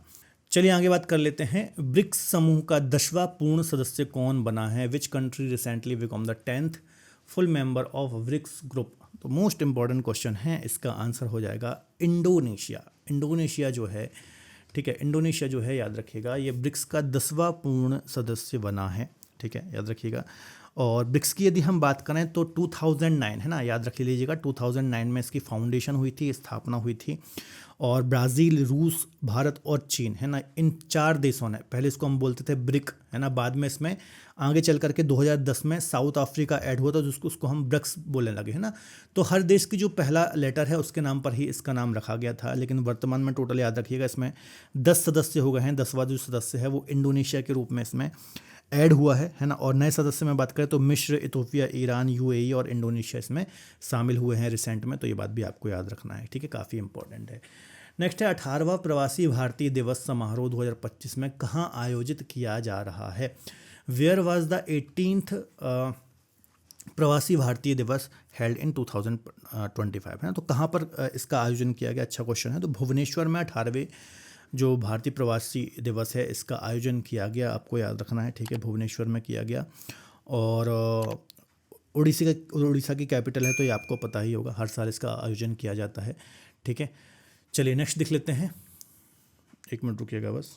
नेक्स्ट 2025 में इसरो का नया अध्यक्ष किसे नियुक्त किया गया? Who has been appointed as the new chairman of ISRO in 2025? तो बहुत इंपॉर्टेंट क्वेश्चन है, इसका आंसर हो जाएगा वी नारायण, है ना। वी नारायण जो हैं इनको इसरो के नए प्रेसिडेंट या अध्यक्ष के रूप में चुना गया है और इन्होंने एस सोमनाथ का स्थान लिया है। इससे पहले जो इसरो के प्रेसिडेंट थे वो एस सोमनाथ थे, आपको याद रखना है, काफ़ी ज़्यादा इंपॉर्टेंट ये क्वेश्चन है। नेक्स्ट है इंदिरा गांधी शांति निरस्त्रीकरण और विकास पुरस्कार 2024 किसे दिया गया है? Who will be awarded the Indira Gandhi prize for peace and development 2025-2024? तो काफ़ी अच्छा क्वेश्चन है, डेफिनेटली यहाँ से क्वेश्चन एग्जाम में आते ही रहते हैं। तो वेरोनिका बैचलेट, है ना, इसका आंसर हो जाएगा सी। वेरोनिका बैचलेट को इस सम्मान से सम्मानित किया गया है, आपको दिमाग में रखना है, काफ़ी इंपॉर्टेंट है, ठीक है। ये इसरो के अध्यक्ष हैं, इनकी इमेज भी आप यहाँ पर देख सकते हैं। नेक्स्ट है प्रवासी भारतीय सम्मान पुरस्कार 2025 से किसे सम्मानित किया गया है, ठीक है। हु वॉज अवॉर्डेड द प्रवासी भारतीय सम्मान अवार्ड इन 2025? तो इसका आंसर हो जाएगा डॉक्टर सैयद अनवर खुर्शीद, है ना, सी आंसर सही हो जाएगा। इन्हें भारतीय प्रवासी पुरस्कार से सम्मानित किया गया है 2025 में, याद रखिएगा। नेक्स्ट है भारत का पहला हाइपरलूप टेस्ट ट्रैक किस आईआईटी ने रेडी किया है? Which IIT has developed India's first hyperloop test track? तो इसका आंसर हो जाएगा आईआईटी मद्रास जो है ना, आईआईटी मद्रास ने जो भारत का पहला हाइपरलूप टेस्ट ट्रैक है इसको तैयार किया है, रेडी किया है, याद रखिएगा। हाइपरलूप तकनीक पर काम करते हुए भारत का पहला ये टेस्ट ट्रैक विकसित किया गया है और इससे भविष्य में सुपर फास्ट ट्रांसपोर्टेशन संभव होगा। मतलब बहुत कम समय में हज़ारों किलोमीटर पर आवर की रफ्तार से ये पूरा संचालन हो सकेगा और आवागमन में काफ़ी सुविधाएं इससे होंगी। चलिए अगला क्वेश्चन है, 3 नए आपराधिक कानूनों क्रिमिनल लॉ को पूरी तरह से लागू करने वाला भारत का पहला प्रदेश कौन बना है? Which was the first region in India to fully implemented the 3 new criminal laws, है ना। तो आपको पता होगा 1 जुलाई 2024, है ना, 1 जुलाई 2024 की डेट याद रखना। इस दिन नए आपराधिक कानून लागू किए गए, है ना। और इसके अंतर्गत जो पहला प्रदेश था वो कौन सा था? वो था चंडीगढ़, है ना, जिसने ये 3 नए आपराधिक कानूनों को लागू किया है। इसमें यदि हम बात करें तो ठीक है, तो याद रखिएगा 1 जुलाई से देश में नए आपराधिक कानून लागू किए गए। इसमें भारतीय दंड संहिता 1860 के स्थान पर भारतीय न्याय संहिता 2023, दंड प्रक्रिया संहिता 1973 के स्थान पर भारतीय नागरिक सुरक्षा संहिता 2023, भारतीय साक्ष्य अधिनियम 1872 के स्थान पर भारतीय साक्ष्य अधिनियम 2023 ये लागू किए गए या फिर इनको पारित किया गया, आपको याद रखना है। और चंडीगढ़ ने सबसे पहले इनको क्या किया, अपने जो क्षेत्र है यहाँ पर लागू किया है। तो ये काफ़ी अच्छा क्वेश्चन है, डेफिनेटली देखने को मिलेगा। नेक्स्ट देख लेते हैं, डोनाल्ड ट्रंप ने नासा का प्रमुख किसे नियुक्त किया गया? Who has been appointed as the new NASA administrator by Donald Trump, है ना। तो याद रखिएगा एक व्यवसायी और प्राइवेट एस्ट्रोनॉट हैं जिनका नाम है जैरेड इसाकमैन। क्या नाम है? जैरेड इसाकमैन, मतलब बी आंसर इसका सही हो जाएगा। इन्हें डोनाल्ड ट्रंप के द्वारा नासा का प्रमुख नियुक्त किया गया है, तो अच्छा क्वेश्चन है। नेक्स्ट है, भारत का पहला वर्टिकल लिफ्ट रेलवे ब्रिज कहाँ पर बनाया जा रहा है? तो अच्छा क्वेश्चन है, रामेश्वरम में ये बनाया जा रहा है। Where has India first vertical lift railway bridge has been built, है ना। तो आपको पता ही होगा जो ये ब्रिज बनाया गया है, पुल बनाया गया है, जहाज़ों को गुजरने देने के लिए ऊपर उठ सकता है या फिर लिफ्ट हो सकता है, ठीक है। चलिए अगला क्वेश्चन है, अमेरिकी राष्ट्रपति डोनाल्ड ट्रंप के शपथ ग्रहण समारोह में भारत की तरफ से किसने प्रतिनिधित्व किया है ना, याद रखिएगा, काफ़ी अच्छा क्वेश्चन है। किसने रिप्रेजेंटेशन किया है इंडिया की तरफ से? तो इसका आंसर हो जाएगा हमारे जो विदेश मंत्री हैं एस जयशंकर। इन्होंने भारत की तरफ से जो यूएसए प्रेसिडेंट डोनाल्ड ट्रंप हैं इनके शपथ ग्रहण में समारोह में शिरकत की है, आपको याद रखना है, ठीक है। आपको पता होगा हाल ही में अमेरिकी राष्ट्रपति जो हैं ये डोनाल्ड ट्रंप बने हैं और काफ़ी महत्वपूर्ण है। यहाँ से अक्सर हमें एग्जाम्स में क्वेश्चन देखने को मतलब मिल सकता है, हमेशा यहाँ से क्वेश्चन आ जाता है। अगला है, किस देश ने दुनिया का सबसे शक्तिशाली हाइड्रोजन ट्रेन इंजन बनाया है? Which country developed the world most powerful hydrogen train engine, ठीक है। तो इसका आंसर हो जाएगा जो इंडिया या फिर भारत है ना, हमने ही दुनिया का सबसे शक्तिशाली हाइड्रोजन इंजन बनाया है, आपको याद रखना है। ये जो है लगभग 1200 हॉर्स पावर का इंजन है, आपको याद रखना है, ठीक है। और भारतीय रेलवे जो इंडियन रेलवे है, ठीक है, इंडियन रेलवे के द्वारा ये जो पूरा इंजन है इसको डेवलप किया गया है। तो काफ़ी महत्वपूर्ण क्वेश्चन है, आपको याद रखना है। नेक्स्ट है 2025 को किसे भारतीय इंडिया टीम के बैटिंग कोच के रूप में नियुक्त किया गया है, किसे अपॉइंट किया गया है इंडियन बैटिंग कोच के रूप में 2025 में, है ना। तो अच्छा क्वेश्चन है, डेफिनेटली आपके एग्जाम में देखने को मिलेगा। सितांशु कोटक, है ना, जो सितांशु कोटक है इनको भारतीय टीम के बैटिंग कोच के रूप में नियुक्त किया गया है। तो अच्छा क्वेश्चन है। नेक्स्ट देख लेते हैं, किस देश की टीम ने अपना पहला खो खो वर्ल्ड कप 2025 जीता है। विच कंट्री वॉन द खो खो वर्ल्ड कप 2025, है ना। तो हमारे देश की भारत है, भारत की पुरुष टीम और महिला टीम दोनों ने ही खो खो विश्व कप 2025 का जीता है, आपको याद रखना है, पुरुष और महिला टीमों ने। और किसको हरा करके जीता है, तो नेपाल को हरा करके जीता है, आपको याद रखना है। यदि मैं आपको बताऊँ खो खो में, ठीक है, जो खो खो गेम होता है इसमें कितने प्लेयर होते हैं, तो 9 टोटल प्लेयर होते हैं टीम में, आपको याद रखना है, ठीक है।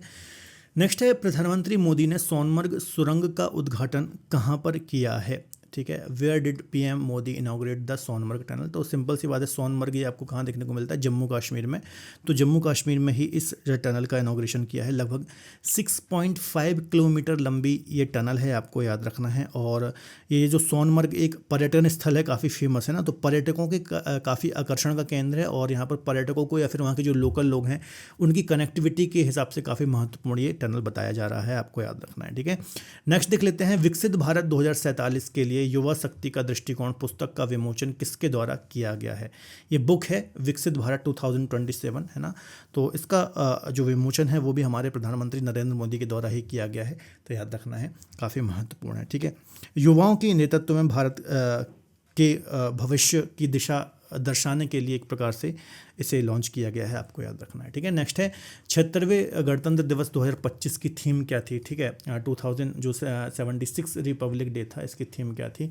तो ऐसे क्वेश्चन अक्सर हमें एग्जाम्स में देखने को मिलते रहे हैं, ठीक है। तो इसका आंसर हो जाएगा स्वर्णिम भारत विरासत और विकास, है ना। स्वर्णिम भारत विरासत और विकास ये हमारी थीम थी 76वें गणतंत्र दिवस की, ठीक है, याद रखिएगा। और समय जो हमारे गेस्ट थे वो इंडोनेशिया के राष्ट्रपति थे, आपको याद रखना है, प्रबोवो सुबियांटो, है ना। ये इंडोनेशिया की प्रेसिडेंट हैं जो कि 76वें रिपब्लिक डे में हमारे गेस्ट थे, याद रखिएगा।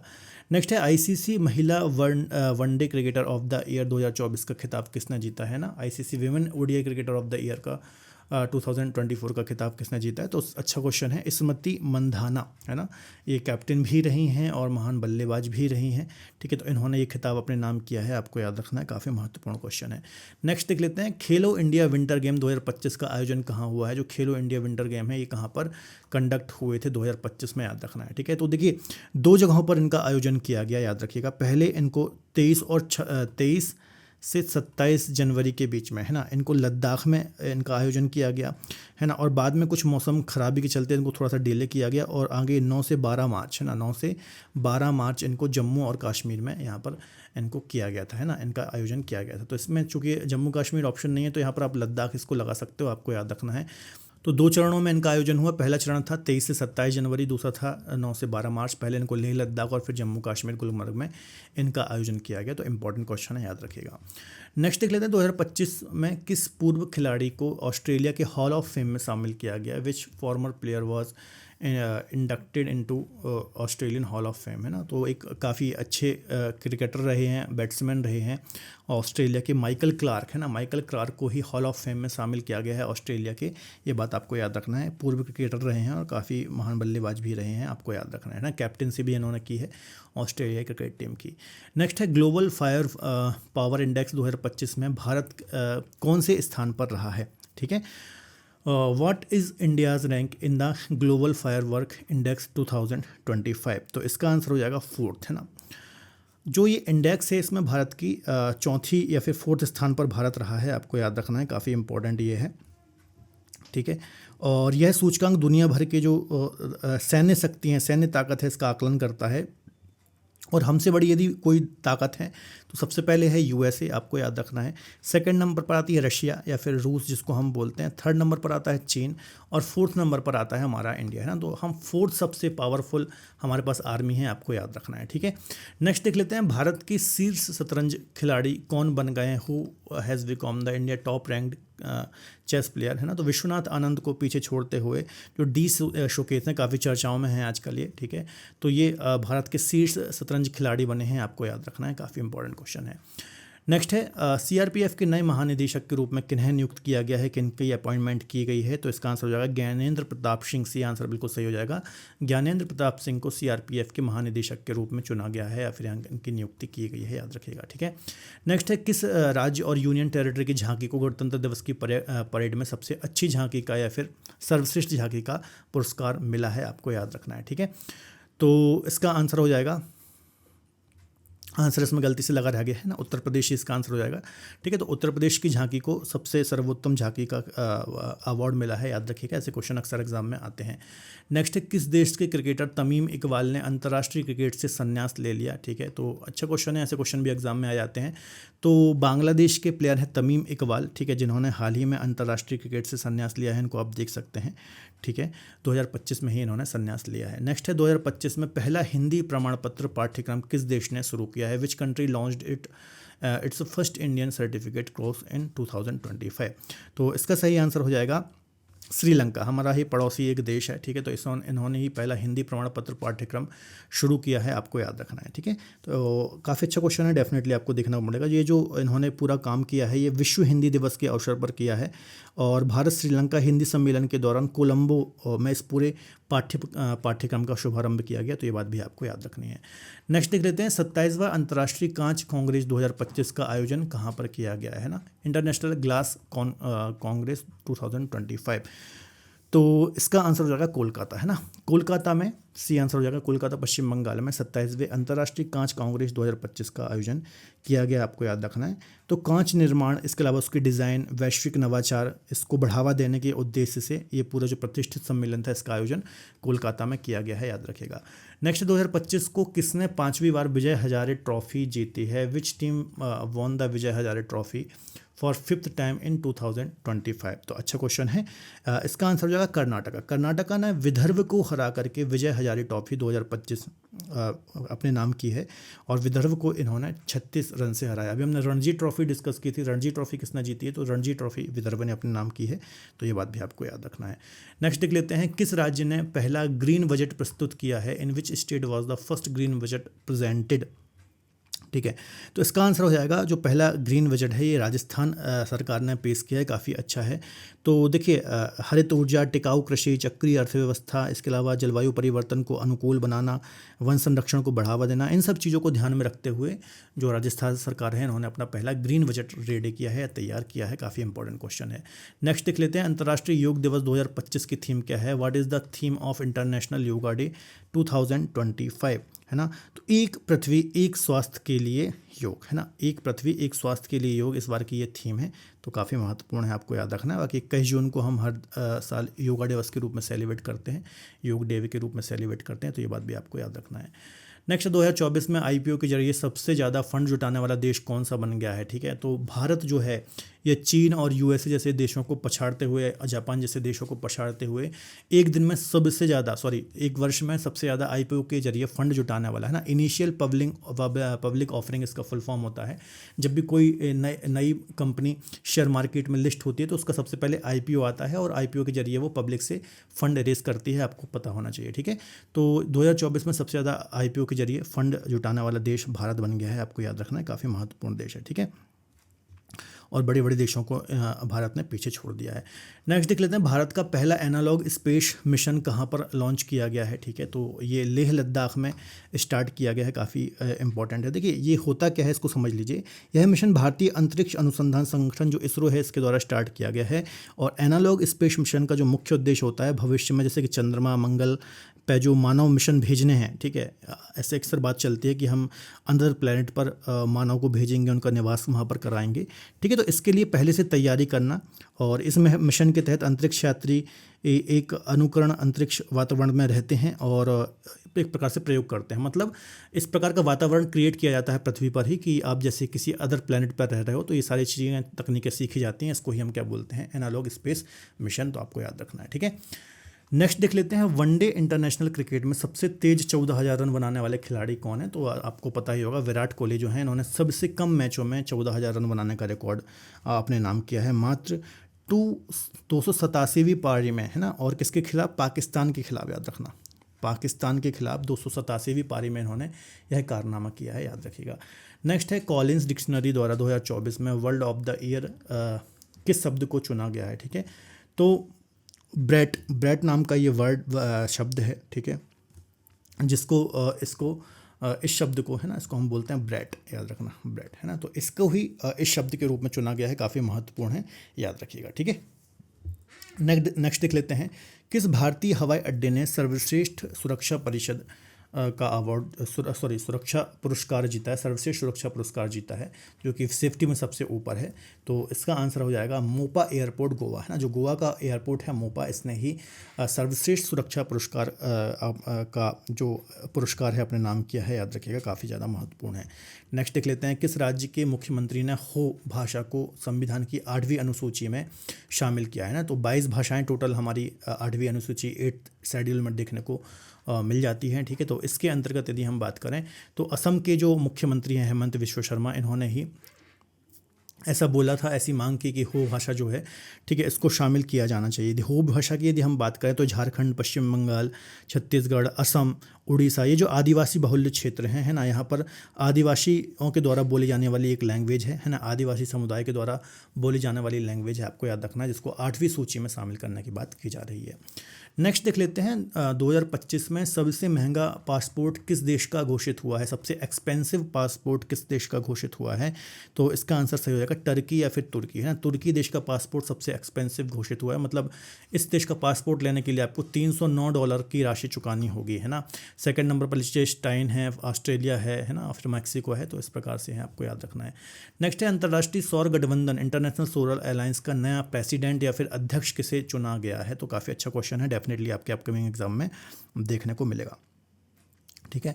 तो भारत को या फिर इंडिया को अंतर्राष्ट्रीय सौर गठबंधन का नया अध्यक्ष चुना गया है, ये बात आपको याद रखना है, काफ़ी अच्छा क्वेश्चन है ये, ठीक है। चलिए नेक्स्ट देख लेते हैं। चलिए अगला क्वेश्चन डिस्कस कर लेते हैं। भारत सरकार ने कब तक 10,000 GI टैग का लक्ष्य रखा है, okay. By which year has the government of India set the target of reach 10,000 GI tag, है ना। तो काफ़ी अच्छा क्वेश्चन है, इसका आंसर हो जाएगा 2030, है ना। भारत सरकार ने 2030 तक 10,000 GI टैग का लक्ष्य रखा है, आपको याद रखना है। वर्तमान में लगभग 605 के आसपास हमारे पास GI टैग हैं, तो ये बात भी आपको याद रखना है, ठीक है। इसका फुल फॉर्म होता है geographical indication tag, okay. Next देख लेते हैं, एक समान नागरिक संहिता, जिसको हम UCC बोलते हैं, यूनिफॉर्म सिविल कोड, लागू करने वाला भारत का पहला स्टेट कौन सा बना है ना। Which was the first Indian state to implement the uniform civil code. तो बहुत अच्छा क्वेश्चन है और सिंपल क्वेश्चन भी है, उत्तराखंड, है ना। उत्तराखंड ने यूनिफॉर्म सिविल कोड को लागू कर दिया है अपने राज्य में, आपको याद रखना है, 2025 में।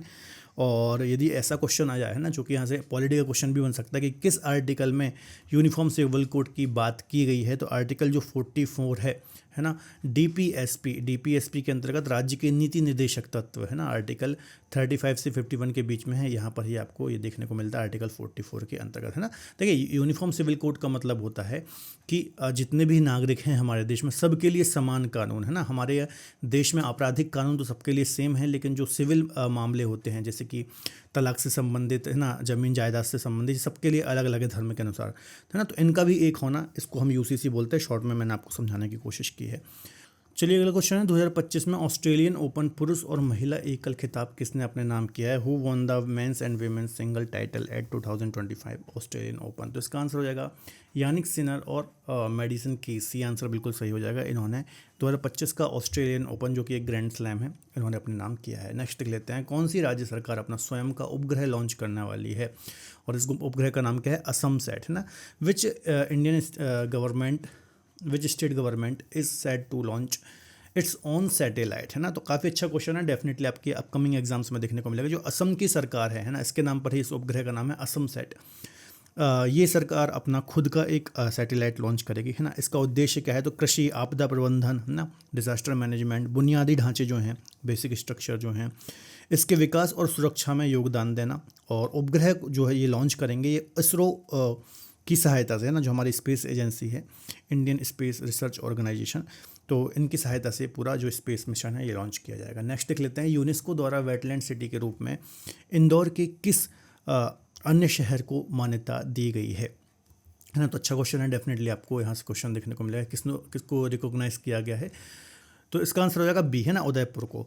तो इंदौर के साथ साथ उदयपुर को भी वेटलैंड सिटी के रूप में मान्यता दी गई है, आपको याद रखना है, ठीक है। तो उदयपुर और इंदौर को वेटलैंड सिटी के रूप में अंतर्राष्ट्रीय मान्यता और दर्जा प्रदान किया गया है, याद रखिएगा। इंदौर और उदयपुर अब दुनिया के चुनिंदा 31 वेटलैंड सिटी में शामिल है ना, जो टोटल दुनिया की 31 वेटलैंड सिटी है, इसमें इंदौर और उदयपुर का भी नाम आ गया है, तो काफ़ी अच्छा क्वेश्चन है। नेक्स्ट है, युवा पर्वतारोही शिवांगी पाठक ने 2025 में किस देश की सबसे ऊंची चोटी पर तिरंगा फहराया है। Which country's highest peak did mountaineer Shivangi Pathak scale 2025 to hoist the Indian flag, है ना। तो अच्छा क्वेश्चन है, इसका आंसर क्या हो जाएगा, इसका आंसर हो जाएगा ऑस्ट्रेलिया की जो हाईएस्ट माउंटेन पीक है माउंट कोशुस्के, है ना, इसकी चोटी पर इन्होंने फतेह हासिल की है। अब आपको बताना है कि इसकी हाइट कितनी है ना। ऑलरेडी यदि आपने मुझसे ज्योग्राफी पढ़ी है तो आपको मैंने पढ़ा रखा है ना, जितने भी कॉन्टिनेंट हैं उनकी हाईएस्ट माउंटेन पीक, तो ये इसका आप आंसर जरूर दीजिए। नेक्स्ट देख लेते हैं, 2025 में असम के मुख्यमंत्री ने किस शहर को राज्य की दूसरी राजधानी घोषित किया है, ठीक है, सेकंड कैपिटल घोषित किया है। तो इसका आंसर हो जाएगा डिब्रूगढ़, है ना। डिब्रूगढ़ को दूसरी राजधानी के रूप में यहाँ पर घोषित किया गया है। तो याद रखिएगा इसका उद्देश्य क्या है, तो प्रशासनिक विकेंद्रीकरण और क्षेत्रीय संतुलन के उद्देश्य से, है ना, डिब्रूगढ़ को असम की सेकंड कैपिटल घोषित किया गया है, आपको याद रखना है, ठीक है। अब आप सभी को कमेंट बॉक्स में आंसर देना है कि असम की जो पहली कैपिटल है या फिर जो मुख्य कैपिटल है उसका नाम क्या है, इसका आप कमेंट बॉक्स में आंसर दीजिए। नेक्स्ट देख लेते हैं, भारत में ग्रामीण क्रिकेट लीग शुरू करने वाला पहला राज्य कौन सा है। Which was the first Indian state to launch a rural cricket league 2025। तो छोटे क्षेत्रों में, गांव में, ग्रामीण क्षेत्रों में खेल को बढ़ावा देने के लिए, क्रिकेट को बढ़ावा देने के लिए जो बिहार राज्य है इसने ग्रामीण क्रिकेट लीग की शुरुआत की है, आपको याद रखना है। इसका मुख्य उद्देश्य एक ये भी है कि जो ग्रामीण प्रतिभाएं होती हैं इनको बाहर लाना, ठीक है, ताकि ये और भी अपना देश विदेश में नाम रोशन कर सकें। नेक्स्ट देख लेते हैं, 2025 में सर गॉरफील्ड सोबर्स ट्रॉफी किसे प्रदान की गई है ना, किसने वन की। तो अच्छा क्वेश्चन है, यहाँ से डेफिनेटली क्वेश्चन देखने को मिलेगा। तो इसका आंसर हो जाएगा जसप्रीत बुमराह, है ना, हमारे भारत के काफ़ी महान क्रिकेटर हैं, फास्ट बॉलर हैं। इनको 2025 में सर गॉरफील्ड ट्रॉफी से सम्मानित किया गया है, ऐसे डायरेक्ट क्वेश्चन एग्जाम में आ सकता है, आपको याद रखना है। 2025 में इनके शानदार और असाधारण अंतर्राष्ट्रीय प्रदर्शन के चलते इनको इस पुरस्कार से सम्मान किया गया है ना। किससे संबंधित है, तो क्रिकेट से संबंधित है, ये भी आप थोड़ा सा दिमाग में रखिएगा। नेक्स्ट देख लेते हैं, 67th ग्रैमी अवार्ड्स में बेस्ट न्यू एज एल्बम श्रेणी में पुरस्कार किसने जीता है। ओके, तो यहाँ से क्वेश्चन आ सकता है, चंद्रिका टंडन, इसका बी आंसर बिल्कुल सही हो जाएगा। चंद्रिका टंडन ने 67th ग्रैमी अवार्ड्स में बेस्ट न्यू एज एल्बम का पुरस्कार अपने नाम किया है, तो ये बात भी आपको याद रखना है। यहाँ पर आप देख सकते हैं चंद्रिका टंडन है और यहाँ पर ये ऊपर जसप्रीत बुमराह है। नेक्स्ट देख लेते हैं, एआई टूल्स को अपराध घोषित करने वाला पहला देश कौन बना है। Which country is said to become the first criminalize certain AI tool, है ना। तो इसका आंसर क्या हो जाएगा, इसका आंसर हो जाएगा ब्रिटेन, है ना, जो ग्रेट ब्रिटेन है, ठीक है, यूनाइटेड किंगडम आप इसको बोल सकते हो, कंट्री का नाम तो यूनाइटेड किंगडम है। तो ब्रिटेन की सरकार ने एआई टूल्स के उपयोग को अपराध घोषित किया है, याद रखिएगा। और इसका चूँकि काफ़ी ज़्यादा दुरुपयोग हो रहा है, इसके चलते इसको अपराध की श्रेणी में इन्होंने रखा है। नेक्स्ट देख लेते हैं, प्रधानमंत्री मोदी को the grand commander of the order of the star and की ऑफ द इंडियन ओशन सम्मान किस देश के द्वारा दिया गया है। काफ़ी लंबा चौड़ा ये पुरस्कार का नाम है। तो मॉरिशस की गवर्नमेंट ने प्रधानमंत्री नरेंद्र मोदी को इस पुरस्कार से सम्मानित किया गया है, याद रखना है, ठीक है। ये मॉरिशस का सर्वोच्च नागरिक सम्मान है, याद रखिएगा। और भारत और मॉरिशस के जो ऐतिहासिक संबंध हैं, है ना, इसके चलते सम्मानित किया गया है। नेक्स्ट देख लेते हैं, भारत की पहली आर्टिफिशियल इंटेलिजेंस यूनिवर्सिटी कहाँ पर स्थापित की जा रही है। Where is the India's first artificial intelligence university being established, है ना। तो अच्छा क्वेश्चन है, तो इसका आंसर होगा महाराष्ट्र। महाराष्ट्र में पहली आर्टिफिशियल इंटेलिजेंस से संबंधित यूनिवर्सिटी स्थापित की जा रही है, ठीक है। आधुनिक तकनीकी में जो शिक्षा है ना, इसका बढ़ावा देने के उद्देश्य से इसको स्थापित किया जा रहा है। नेक्स्ट देख लेते हैं, भारत का पहला कैंसर जीनोम एटलस किस संस्थान द्वारा लॉन्च किया गया। Which IIT launched India first cancer genome atlas in 2025। तो इसका आंसर हो जाएगा IIT मद्रास, है ना, IIT मद्रास। सी आंसर बिल्कुल सही हो जाएगा।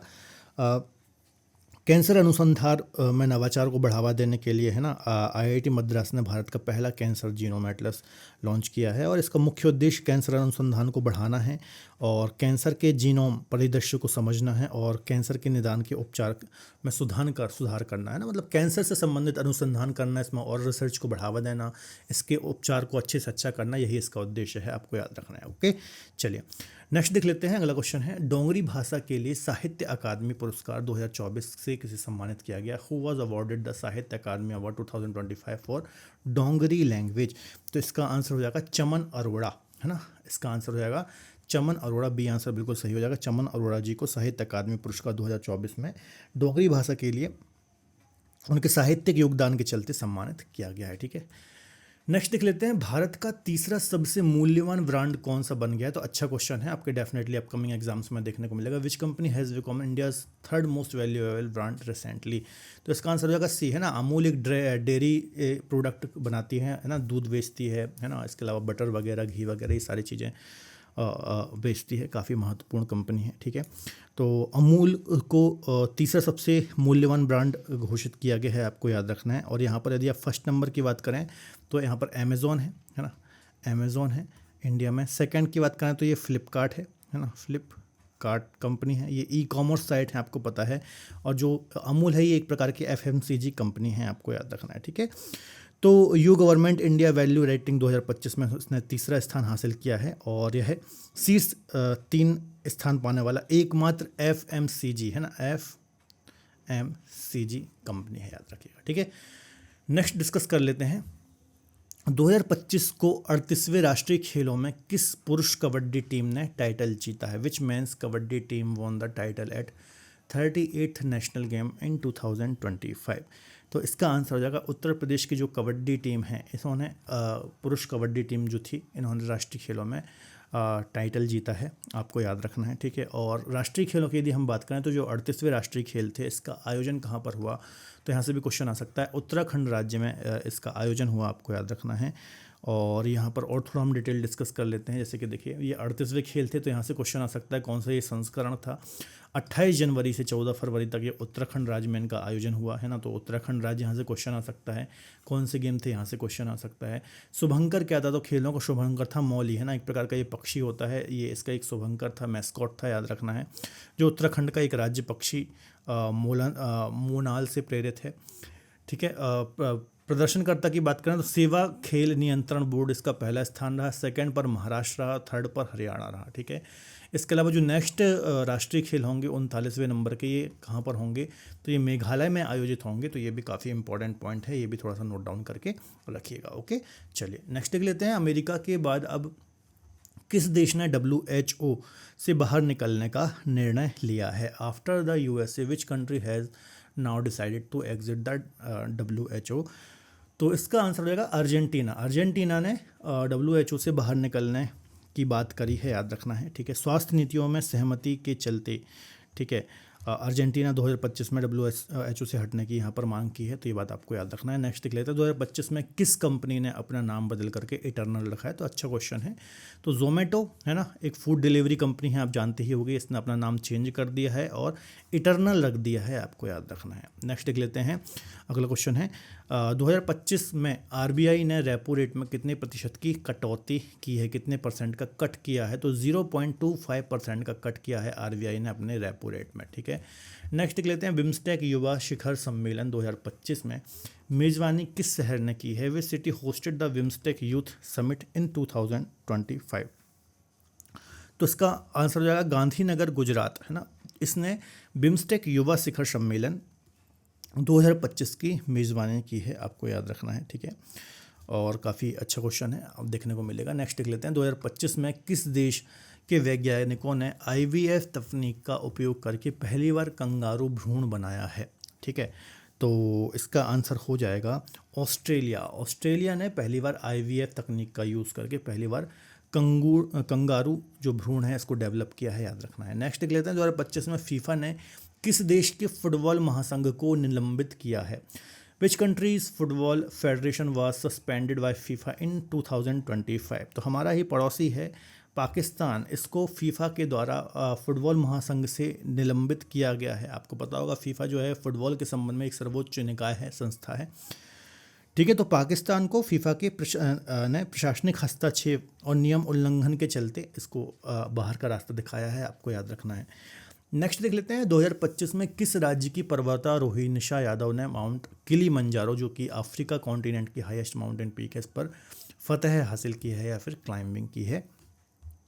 तो इसका आंसर हो जाएगा छत्तीसगढ़, है ना। छत्तीसगढ़ राज्य की पर्वतारोही हैं, है ना, निशा यादव। इन्होंने ही किलिमंजारो, जो कि अफ्रीका कॉन्टिनेंट की हाईएस्ट माउंटेन पीक है, इस पर चढ़ करके फतह हासिल किया। अब आपको कमेंट बॉक्स में बताना किलिमंजारो की हाइट कितनी है, ठीक है, याद रखना। छत्तीसगढ़ से इनका संबंध है, ऐसा क्वेश्चन भी आ सकता है कि निशा यादव जो है ये किस स्पोर्ट्स से संबंधित हैं या किस फील्ड से संबंधित हैं, तो ये पर्वतारोही हैं, आपको याद रखना है, ठीक है।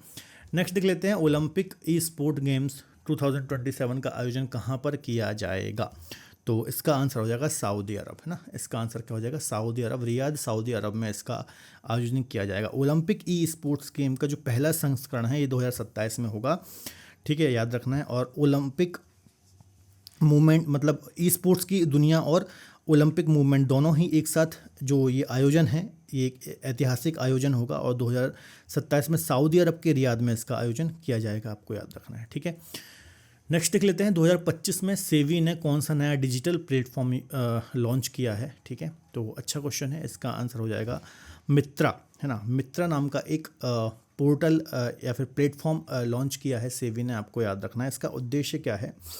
सबसे पहले इसका फुल फॉर्म देख लीजिए, समझ लीजिए, mutual fund investment tracking and retrieval assistant. मतलब यह प्लेटफॉर्म जो ऐसे निवेशक हैं जो निष्क्रिय हैं, जो सक्रिय नहीं हैं, ठीक है, और बिना दावे वाले म्यूचुअल फंड हैं, ऐसे पोर्टफोलियो का पता लगाने में ये जो प्लेटफॉर्म है पूरा मदद करेगा, आपको याद रखना है, ठीक है। नेक्स्ट देख लेते हैं, किसने मलेशिया में नोवा जौहर अंतर्राष्ट्रीय ओपन शतरंज टूर्नामेंट अपने नाम किया है, ठीक है। तो इसका आंसर क्या हो जाएगा? तो इसका आंसर हो जाएगा इंडियन, है ना। इन्होंने जो नोवा जौहर अंतर्राष्ट्रीय ओपन शतरंज टूर्नामेंट हुआ था मलेशिया में, ठीक है, तो इन्होंने अपने नाम किया है, आपको याद रखना है। नेक्स्ट देख लेते हैं, हाल ही में दुनिया के सबसे कम उम्र के फिडे शतरंज खिलाड़ी कौन बने हैं? Who has recently become the world youngest FIDE rated chess player, okay. तो इनका नाम है अनीश सरकार, है ना। कोलकाता से इनका संबंध है और ये सबसे कम उम्र के फिडे शतरंज खिलाड़ी बने हैं, आपको याद रखना है। नेक्स्ट देख लेते हैं, 55वें भारतीय अंतर्राष्ट्रीय फिल्म महोत्सव, है ना, IFFI का फोकस देश कौन सा रहा है? तो इसका फोकस देश ऑस्ट्रेलिया रहा है, याद रखिएगा, काफ़ी अच्छा क्वेश्चन है, एग्जाम में आ सकता है।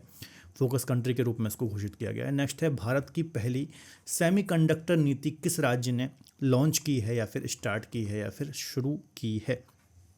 तो गुजरात राज्य ने भारत की पहली सेमीकंडक्टर नीति को लॉन्च किया है, आपको याद रखना है, ठीक है।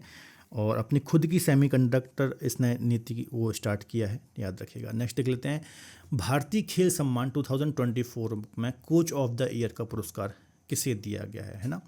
इस अवार्ड से किसे सम्मानित किया गया है? तो इसका आंसर होगा सुमा शिखर, है ना। सुमा शिखर जो हैं इनको भारतीय खेल पुरस्कार 2024 में कोच ऑफ द ईयर के पुरस्कार से सम्मानित किया गया है, याद रखना है। भारतीय शूटिंग टीम की पूर्व मुख्य कोच भी ये रह चुकी हैं, तो इनके बारे में भी आपको दिमाग में रखना है। नेक्स्ट देख लेते हैं, वर्ल्ड यूनिवर्सिटी रैंकिंग एशिया 2025 में भारत की ओर से शीर्ष पर कौन रहे हैं, ठीक है, कौन सी यूनिवर्सिटी रही है? तो अच्छा क्वेश्चन है, ऐसे डेफिनेटली क्वेश्चन एग्जाम में हमें देखने को मिलते हैं। तो IIT दिल्ली जो है ना, ये शीर्ष पर रही है, आपको याद रखना है, ठीक है। IIT दिल्ली को एशिया में 44वें स्थान पर रखा गया है और भारत में, है ना, एशिया की बात करें तो 44वां स्थान मिला है और इंडिया की तरफ से फर्स्ट स्थान इसने हासिल किया है, याद रखिएगा। किसे मध्य प्रदेश पर्यटन का ब्रांड एम्बेसडर घोषित किया गया? Who has been declared the face of Madhya Pradesh tourism? तो पंकज त्रिपाठी, है ना, काफ़ी अच्छे अभिनेता हैं, है ना, बॉलीवुड में आपको देखा होगा उनको काम करते हो, तो इनको मध्य प्रदेश पर्यटन का ब्रांड एम्बेसडर घोषित किया गया है, आपको याद रखना है, ठीक है। चलिए अगला क्वेश्चन है, नाटो शिखर सम्मेलन 2025 हाल ही में कहाँ आयोजित किया गया? Where was the NATO summit 2025 recently had, okay. तो इसका आंसर क्या हो जाएगा? नीदरलैंड, है ना। डी आंसर बिल्कुल सही हो जाएगा। हाल ही में नीदरलैंड में नाटो का जो शिखर सम्मेलन है इसका आयोजन हुआ है, आपको पता ही होगा। नॉर्थ अटलांटिक ट्रीटी ऑर्गेनाइजेशन इसका फुल फॉर्म है। इसके अलावा ब्रुसेल्स बेल्जियम में इसका हेडक्वार्टर है और लगभग 32 मेंबर्स हैं इसमें, जिसमें से अभी लेटेस्ट जो मेंबर है इसका स्वीडन है।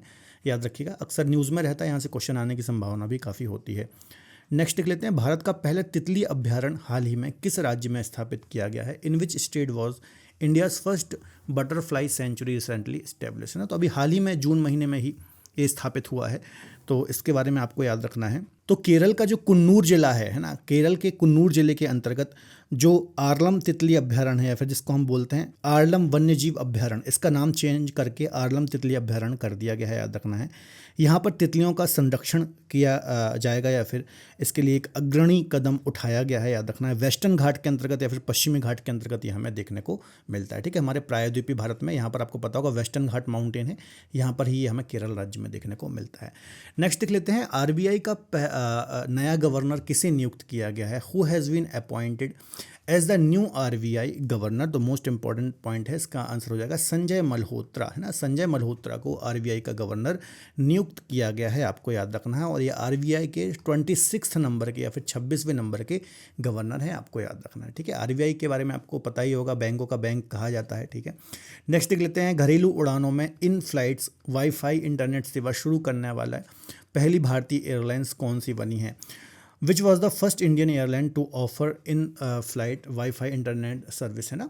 तो मतलब आप फ्लाइट में अब इंटरनेट यूज़ कर सकते हो, वीडियो कॉलिंग यूज़ कर सकते हो, तो ऐसी सुविधा देने वाली जो एयर इंडिया है ना, ये हाल ही में पहली कंपनी बनी है, आपको याद रखना है। टाटा ग्रुप की ये कंपनी है, ठीक है। डोमेस्टिक जो इसकी डोमेस्टिक फ़्लाइट्स हैं, इसमें वाईफाई कनेक्टिविटी सर्विस प्रदान करने वाली पहली एयरलाइंस बन गई है, ठीक है।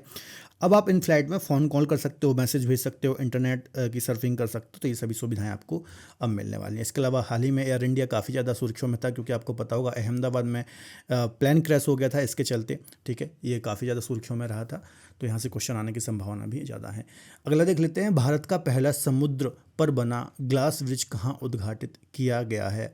Where was India's first glass bridge over the sea inaugurated, है ना। तो अच्छा क्वेश्चन है, इसका आंसर हो जाएगा तमिलनाडु, है ना। तमिलनाडु में यहाँ के जो मुख्यमंत्री हैं, ठीक है, इनके द्वारा इस ग्लास ब्रिज का उद्घाटन किया गया, ठीक है। और ये जो ब्रिज है ये कन्याकुमारी में स्थित है, जो कि सबसे हमारा एंड पॉइंट भी है मेनलैंड का, आपको पता ही होगा, ठीक है। तो कन्याकुमारी में है, और विवेकानंद रॉक मेमोरियल को लगभग जो यहाँ पर एक 133 फीट, है ना, 133 फीट ऊंचे जो प्रतिमा है, जिसको हम तिरुवल्लुवर स्टैचू या फिर प्रतिमा बोलते हैं, इससे आपस में कनेक्ट करता है, तो ये बात भी आपको याद रखना है।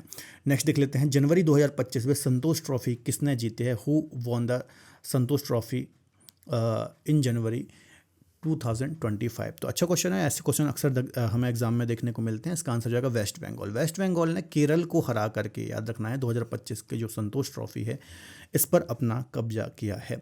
नेक्स्ट डिस्कस कर लेते हैं, भारत में coastal and wader bird census की शुरुआत कहाँ से की गई है? Where was the India's first coastal and wader bird census launched? Okay, तो इसका आंसर हो जाएगा जामनगर मरीन नेशनल पार्क, है ना। यहाँ से पहली बार, याद रखना है कि गुजरात के अंतर्गत आता है जामनगर, ठीक है। तो यहाँ पर ही भारत की पहली तटीय और बॉर्डर पक्षियों की जनगणना आयोजित की गई है, और इसका जो उद्देश्य है वो ये है कि राज्य के जो तटीय क्षेत्र हैं इसमें पक्षियों की जो जनसंख्या है ना, और इनके जो आवास हैं इनको समझना या फिर इनके संबंध में समझ बढ़ाना इसका मुख्य उद्देश्य है, आपको याद रखना है, ठीक है। नेक्स्ट देख लेते हैं, किस राज्य सरकार ने सावित्रीबाई फुले की जयंती को महिला शिक्षक दिवस के रूप में मनाए जाने की शुरुआत की है? Which state government has started celebrating Savitribai Phule birth anniversary as a women teachers day? Okay, तो इसका आंसर जाएगा सी, तेलंगाना, है ना।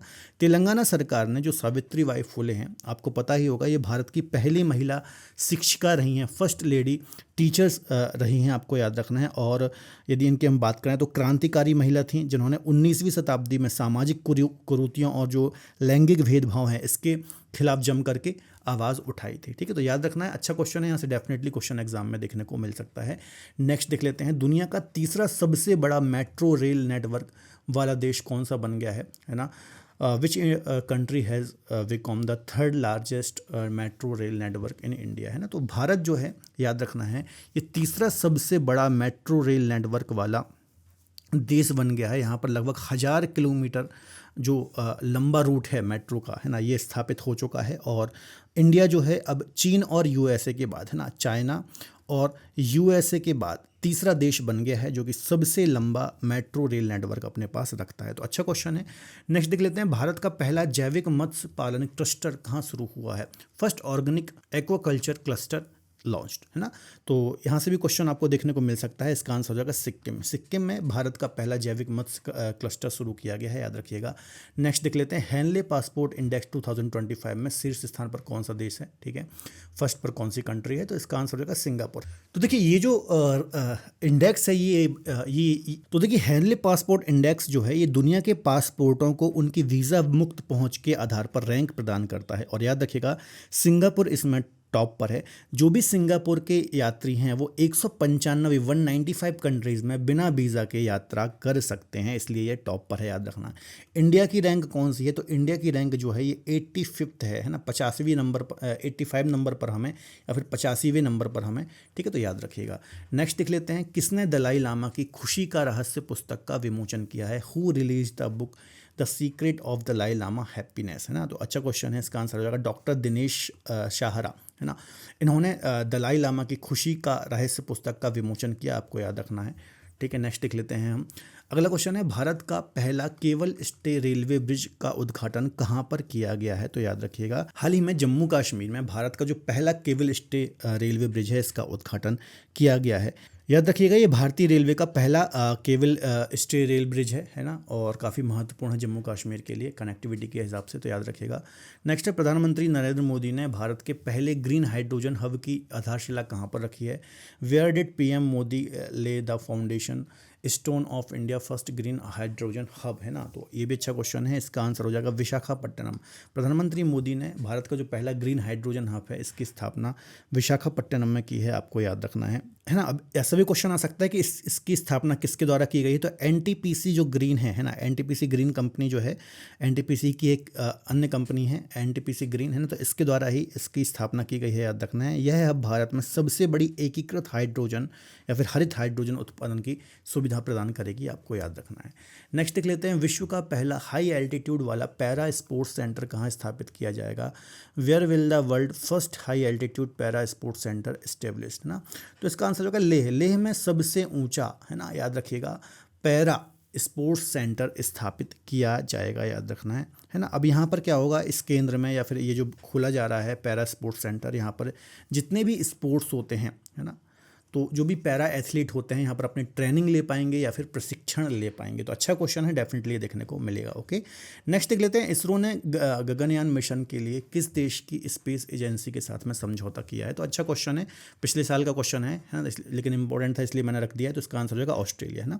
हमने ऑस्ट्रेलिया के साथ में गगनयान मिशन के लिए समझौता किया है, और इसका जो उद्देश्य है वो ये है कि गगनयान मिशन के लिए जो चालक दल होगा, है ना, इसका जो चालक मॉड्यूल होगा, है ना, चालक दल का मॉड्यूल होगा, इसकी पुनर्प्राप्ति पर सहयोग को मजबूत करना इसका उद्देश्य है, आपको याद रखना है। नेक्स्ट देख लेते हैं, टाइम मैगजीन ने 2024 का पर्सन ऑफ द ईयर किसे चुना है? ओके, तो डोनाल्ड ट्रंप जो अमेरिका के राष्ट्रपति हैं, यूएसए के प्रेसिडेंट हैं, इनको टाइम मैगजीन 2024 ने पर्सन ऑफ द ईयर के रूप में चुना है, याद रखिएगा। नेक्स्ट देख लेते हैं, 2034 पुरुष फीफा विश्व कप की मेजबानी कौन करेगा? Who will host the FIFA mains world cup 2034? Okay, 34 की बात यहाँ पर हो रही है, तो इसका आंसर हो जाएगा सऊदी अरब, है ना। सऊदी अरब को 2034 पुरुष फीफा विश्व कप की मेजबानी करने का मौका मिला है, आपको याद रखना है ना। फीफा के बारे में आप जानते ही होंगे, फुटबॉल के संबंध में एक सर्वश्रेष्ठ निकाय है, याद रखिएगा। यदि हम बात करें अगले फीफा वर्ल्ड कप की, जो कि 2026 में होने वाला है ना, तो इसकी जो मेज़बानी है मैक्सिको, कनाडा और यूएसए के अंतर्गत है ना। तो ये बात आपको याद रखना है। अब आपको कमेंट बॉक्स में बताना है कि जो 2030 में फीफा होगा इसकी मेज़बानी कौन करेगा, इसका आपको कमेंट बॉक्स में आंसर देना है। नेक्स्ट देख लेते हैं, भारत कब तक अपना खुद का अंतरिक्ष स्टेशन स्थापित करेगा? When India establish its own space station? तो इसका आंसर हो जाएगा 2035। 2035 तक भारत अपना खुद का अंतरिक्ष स्पेस स्टेशन स्थापित कर सकता है या फिर कर लेगा, है ना, याद रखिएगा। इसके अलावा वर्ष 2040 तक भारत का ऐसा मिशन भी है कि जो इंसान हैं इनको चांद पर वो भेजे, है ना। तो ऐसे बहुत सारे इसरो के प्रोजेक्ट चल रहे हैं और इसरो काफ़ी तेज़ी से, है ना, तरक्की कर रहा है इसमें, है ना, तो आपको पता ही होगा। नेक्स्ट देख लेते हैं, भारत का पहला एयर कार्गो हब कहाँ बनाया जाएगा? Where will India's first air cargo hub will be developed, है ना। तो इसका आंसर हो जाएगा नोएडा, है ना। नोएडा जो है ना, इसके अंतर्गत भारत का पहला एयर कार्गो हब बनाया जाएगा, याद रखिएगा। नोएडा अंतर्राष्ट्रीय जो हवाई अड्डा है ना, यहाँ पर ही इसको बनाया जाएगा, याद रखिएगा, इंपॉर्टेंट है। नेक्स्ट देख लेते हैं, गरुण शक्ति सैन्य अभ्यास भारत और किस देश के बीच में आयोजित होता है ना। गरुण शक्ति मिलिट्री एक्सरसाइज, तो आपको पता ही होगा ये बहुत लंबे समय से, लगभग 2012 से, है ना, भारत और हमारा जो पड़ोसी है इंडोनेशिया, इसके मध्य में ये युद्ध अभ्यास आयोजित किया जाता है। तो याद रखिएगा, दोनों देशों के मध्य में रक्षा संबंधों को मजबूत करने के उद्देश्य से या फिर सैन्य कूटनीतिक उद्देश्य से दोनों देशों के मध्य में ये आयोजित होता है। अगला है, किसे सर्वोच्च न्यायालय की विधिक सेवा समिति का अध्यक्ष मनोनीत किया गया है। Who has been appointed as a chairman of supreme court legal service committee. Okay, तो इसका आंसर ये हो जाएगा, इसका आंसर हो जाएगा न्यायमूर्ति सूर्यकांत, है ना। इसका ए आंसर ही सही हो जाएगा, जस्टिस सूर्यकांत या फिर न्यायमूर्ति सूर्यकांत को सर्वोच्च न्यायालय के विधिक सेवा समिति का अध्यक्ष या फिर प्रेसिडेंट के रूप में चुना गया है, आपको याद रखना है। आगे डिस्कस कर लेते हैं, 11वीं प्रो कबड्डी लीग 2024 का खिताब किस टीम ने जीता है ना। 11th एडिशन की जो प्रो कबड्डी लीग थी, इसका खिताब किसने जीता है। तो ऐसे क्वेश्चन अक्सर एग्जाम में आते हैं, इसका आंसर हो जाएगा Haryana stealers. Okay, Haryana stealers ने किसको हराया है 11वें सीजन में, पटना पायरेट्स को हरा करके जो 11वां प्रो कबड्डी लीग का सीजन था, इसको अपने नाम किया है। तो याद रखिएगा, है ना, किसको हराया है ये भी इंपॉर्टेंट हो जाता है, तो ये बात भी आपको याद रखना है। नेक्स्ट देख लेते हैं, किस एयरपोर्ट को डिजिटल नवाचारों के लिए वैश्विक पुरस्कार मिला है। Which airport has received the global award for digital innovation, है ना। तो इसका आंसर हो जाएगा हैदराबाद अंतर्राष्ट्रीय एयरपोर्ट, है ना। डी आंसर बिल्कुल सही हो जाएगा, हैदराबाद अंतर्राष्ट्रीय एयरपोर्ट को डिजिटल नवाचारों के लिए वैश्विक पुरस्कार दिया गया है। तो याद रखिएगा, काफ़ी इंपॉर्टेंट पॉइंट है। आगे डिस्कस कर लेते हैं, दिल्ली के सराय काले खां चौक का नाम बदल करके क्या रख दिया गया है। तो इसका नाम जो रखा गया है वो है बिरसा मुंडा चौक, है ना। तो ऐसे क्वेश्चन अक्सर एग्जाम में देखने को मिल जाते हैं। नेक्स्ट है, शीर्ष वैश्विक ग्रीन हाउस गैस उत्सर्जक शहर कौन बन गया है। Which city has become the top global green house gas emitter, है ना। तो इसका आंसर हो जाएगा शंघाई, है ना, याद रखिएगा। शंघाई चाइना का एक शहर है, ये दुनिया का शीर्ष ग्रीन हाउस गैस उत्सर्जक शहर बन गया है। इसके बाद सेकेंड नंबर पर याद रखना टोक्यो है ना, टोक्यो शहर आता है। इसके बाद न्यूयॉर्क आता है और न्यूयॉर्क के बाद ह्यूस्टन आता है ना। तो ये कुछ महत्वपूर्ण सिटीज़ आपको याद रखना है। इसकी जो ई बुक रहेगी उसमें ये सारी डिटेल मिलेगी, है ना। देखिए, ई बुक आप ज़रूर लीजिए, है ना। उसमें क्या होगा, हर क्वेश्चन की आपको डिटेल भी मिल जाएगी, तो 1 से 2 फैक्ट आपके वहाँ पर कवर हो जाएंगे, क्योंकि अक्सर जो डिटेल्स हैं वहाँ से भी क्वेश्चन हमें एग्जाम में देखने को मिल जाते हैं। नेक्स्ट देख लेते हैं, भारत का पहला शून्य अपशिष्ट हवाई अड्डा कौन बन गया है। तो इंदौर शहर जो है, यहाँ का जो एयरपोर्ट है, ये शून्य अपशिष्ट हवाई अड्डा बन गया है। आपको पता ही होगा इंदौर के बारे में, ठीक है। मध्य प्रदेश का एक बहुत ही महत्वपूर्ण शहर है, आर्थिक राजधानी कहा जाता है। और इसके अलावा बात करें तो स्वच्छता में लगातार कई साल से ये नंबर 1 पर आ रहा है, तो अक्सर हाईलाइटेड ये क्या है शहर। और हाल ही में यहाँ पर जो मेट्रो सेवा है इसकी भी शुरुआत की गई, तो ये बात भी आपको याद रखना है। आगे देख लेते हैं, भारत के पूर्व प्रधानमंत्री डॉक्टर मनमोहन सिंह का हाल ही में निधन हो गया। इनकी आत्मकथा का नाम क्या है, ठीक है। Former prime minister Manmohan Singh has passed away recently, है ना, दिसंबर में ही इनकी डेथ हुई है। What is the title of his autobiography. तो अच्छा क्वेश्चन है, डेफिनेटली आपको देखने को मिलेगा। इसका आंसर होगा, तो इसका आंसर होगा सी, है ना, चेंजिंग इंडिया इनकी ऑटोबायोग्राफी का नाम है ना। तो यहाँ पर इनकी बुक आप देख सकते हो। नेक्स्ट देख लेते हैं, वर्ल्ड ईगल किस देश का राष्ट्रीय पक्षी बन गया है। World eagle has been declared the national bird of which country. तो इसका आंसर हो जाएगा यूएसए या फिर संयुक्त राज्य अमेरिका का ये राष्ट्रीय पक्षी बन गया है ना। आपको याद रखना है, इसको हम वर्ल्ड ईगल के नाम से जानते हैं। काफ़ी अच्छा क्वेश्चन है, डेफिनेटली आपके एग्जाम में देखने को मिलेगा। नेक्स्ट देख लेते हैं, राष्ट्रपति द्रौपदी मुर्मू ने कितने बच्चों को प्रधानमंत्री राष्ट्रीय बाल पुरस्कार 2024 से सम्मानित किया है। तो ये तो क्वेश्चन फेवरेट ही है, एग्जाम का अक्सर देखने को मिलता है। तो इसका आंसर हो जाएगा 17 बच्चों को, ठीक है। तो इसका आंसर होगा 17 बच्चों को राष्ट्रपति द्रौपदी मुर्मू ने इस साल प्रधानमंत्री राष्ट्रीय बाल पुरस्कार से सम्मानित किया गया है। आपको पता ही होगा, ये टोटल 7 श्रेणियों में दिए जाते हैं, जिसमें कला, संस्कृति, वीरता, नवाचार, विज्ञान या फिर साइंस, प्रौद्योगिकी, सामाजिक सेवा, खेल, पर्यावरण, है ना, ये सब फील्ड में दिए जाते हैं। नेक्स्ट है, विश्व पैरा एथलेटिक्स चैंपियनशिप 2025 की मेजबानी कौन करेगा। Who will host the world para athletics championship 2025। तो इसका आंसर क्या हो जाएगा, तो इसका आंसर हो जाएगा भारत, है ना। भारत 2025 की जो पैरा एथलेटिक्स चैंपियनशिप है इसकी मेजबानी करने वाला है। नेक्स्ट है, खो खो वर्ल्ड कप 2025 के ब्रांड एम्बेसडर कौन बने, ठीक है। Who has been appointed brand ambassador of kho kho world cup 2025? तो इसका आंसर हो जाएगा सलमान खान। जो अभिनेता हैं हमारे बॉलीवुड में, सलमान खान, इनको kho kho cup world cup 2025 का ब्रांड एम्बेसडर बनाया गया। आपको पता ही होगा भारतीय महिला और पुरुष टीमों ने, जो इस बार का विश्व कप हुआ था भारत में ही हुआ था, इसका खिताब दोनों ही टीमों ने जीता है, महिला और पुरुष ने, और नेपाल की टीम को हराया है, आपको याद रखना है। और ये पहला विश्व कप था तो इम्पॉर्टेंट है, यहाँ से क्वेश्चन आने की संभावना भी अधिक है। आगे देख लेते हैं, 2025 में पहली बार world audio visual entertainment summit की मेज़बानी किस देश ने की है? ठीक है, तो अच्छा क्वेश्चन है, इसका आंसर हो जाएगा भारत। भारत ने 2025 में जो world audio visual entertainment summit है इसकी मेज़बानी की है, याद रखिएगा। आगे देख लेते हैं, 7 महाद्वीपों की सबसे ऊंची चोटी फतह करने वाला सबसे कम उम्र की महिला कौन बन गई हैं? तो इसका आंसर हो जाएगा काम्या कार्तिकेयन। ठीक है, काम्या कार्तिकेयन ने जो विश्व की 7 महाद्वीप हैं, 7 महाद्वीप की 7 जो सबसे ऊंची चोटी हैं, है ना, इस पर अभी हाल ही में मैंने वीडियो भी बनाया है, जैसे कि हिमालय हो गया, किलिमंजारो हो गया, एल्ब्रूज हो गया, ओके, माउंट मैकिनले हो गया, एकांका गुआ हो गया, विंसन मासिफ, है ना, विंसन माउंटेन हो गया, कोसियुस्की हो गया, है ना। अभी रिसेंट में मैंने इसका वीडियो बनाया है तो आप देख सकते हैं वीडियो। तो इन सभी चोटियों पर फतह करने वाली ये सबसे कम उम्र की महिला बन गई हैं, आपको याद रखना है। मात्र 17 वर्ष, 17 एज है इनकी, है ना, और मुंबई से इनका संबंध है, तो याद रखिएगा इनके बारे में। जाते जाते जो हमने क्लास के दौरान, कुछ सेशन के दौरान कुछ डिटेल डिस्कस की थी, उससे कुछ क्वेश्चन है, इसको आपको कमेंट बॉक्स में आंसर देना है। जैसे कि पहला क्वेश्चन है, भारत के गणतंत्र दिवस 2025 के अवसर पर मुख्य अतिथि कौन थे और किस देश से थे? इसका आपको कमेंट बॉक्स में आंसर देना है। ये हमने क्वेश्चन डिस्कस किया था, लेकिन क्वेश्चन दूसरा था, वहाँ पर डिटेल में मैंने आपको डिस्कस कराया था। एक क्वेश्चन है, 38वें राष्ट्रीय खेल नेशनल गेम्स 2025 का आयोजन भारत के किस राज्य में हुआ? इसको भी हमने डिटेल में डिस्कस किया था, क्वेश्चन वहाँ पर दूसरा था, है ना।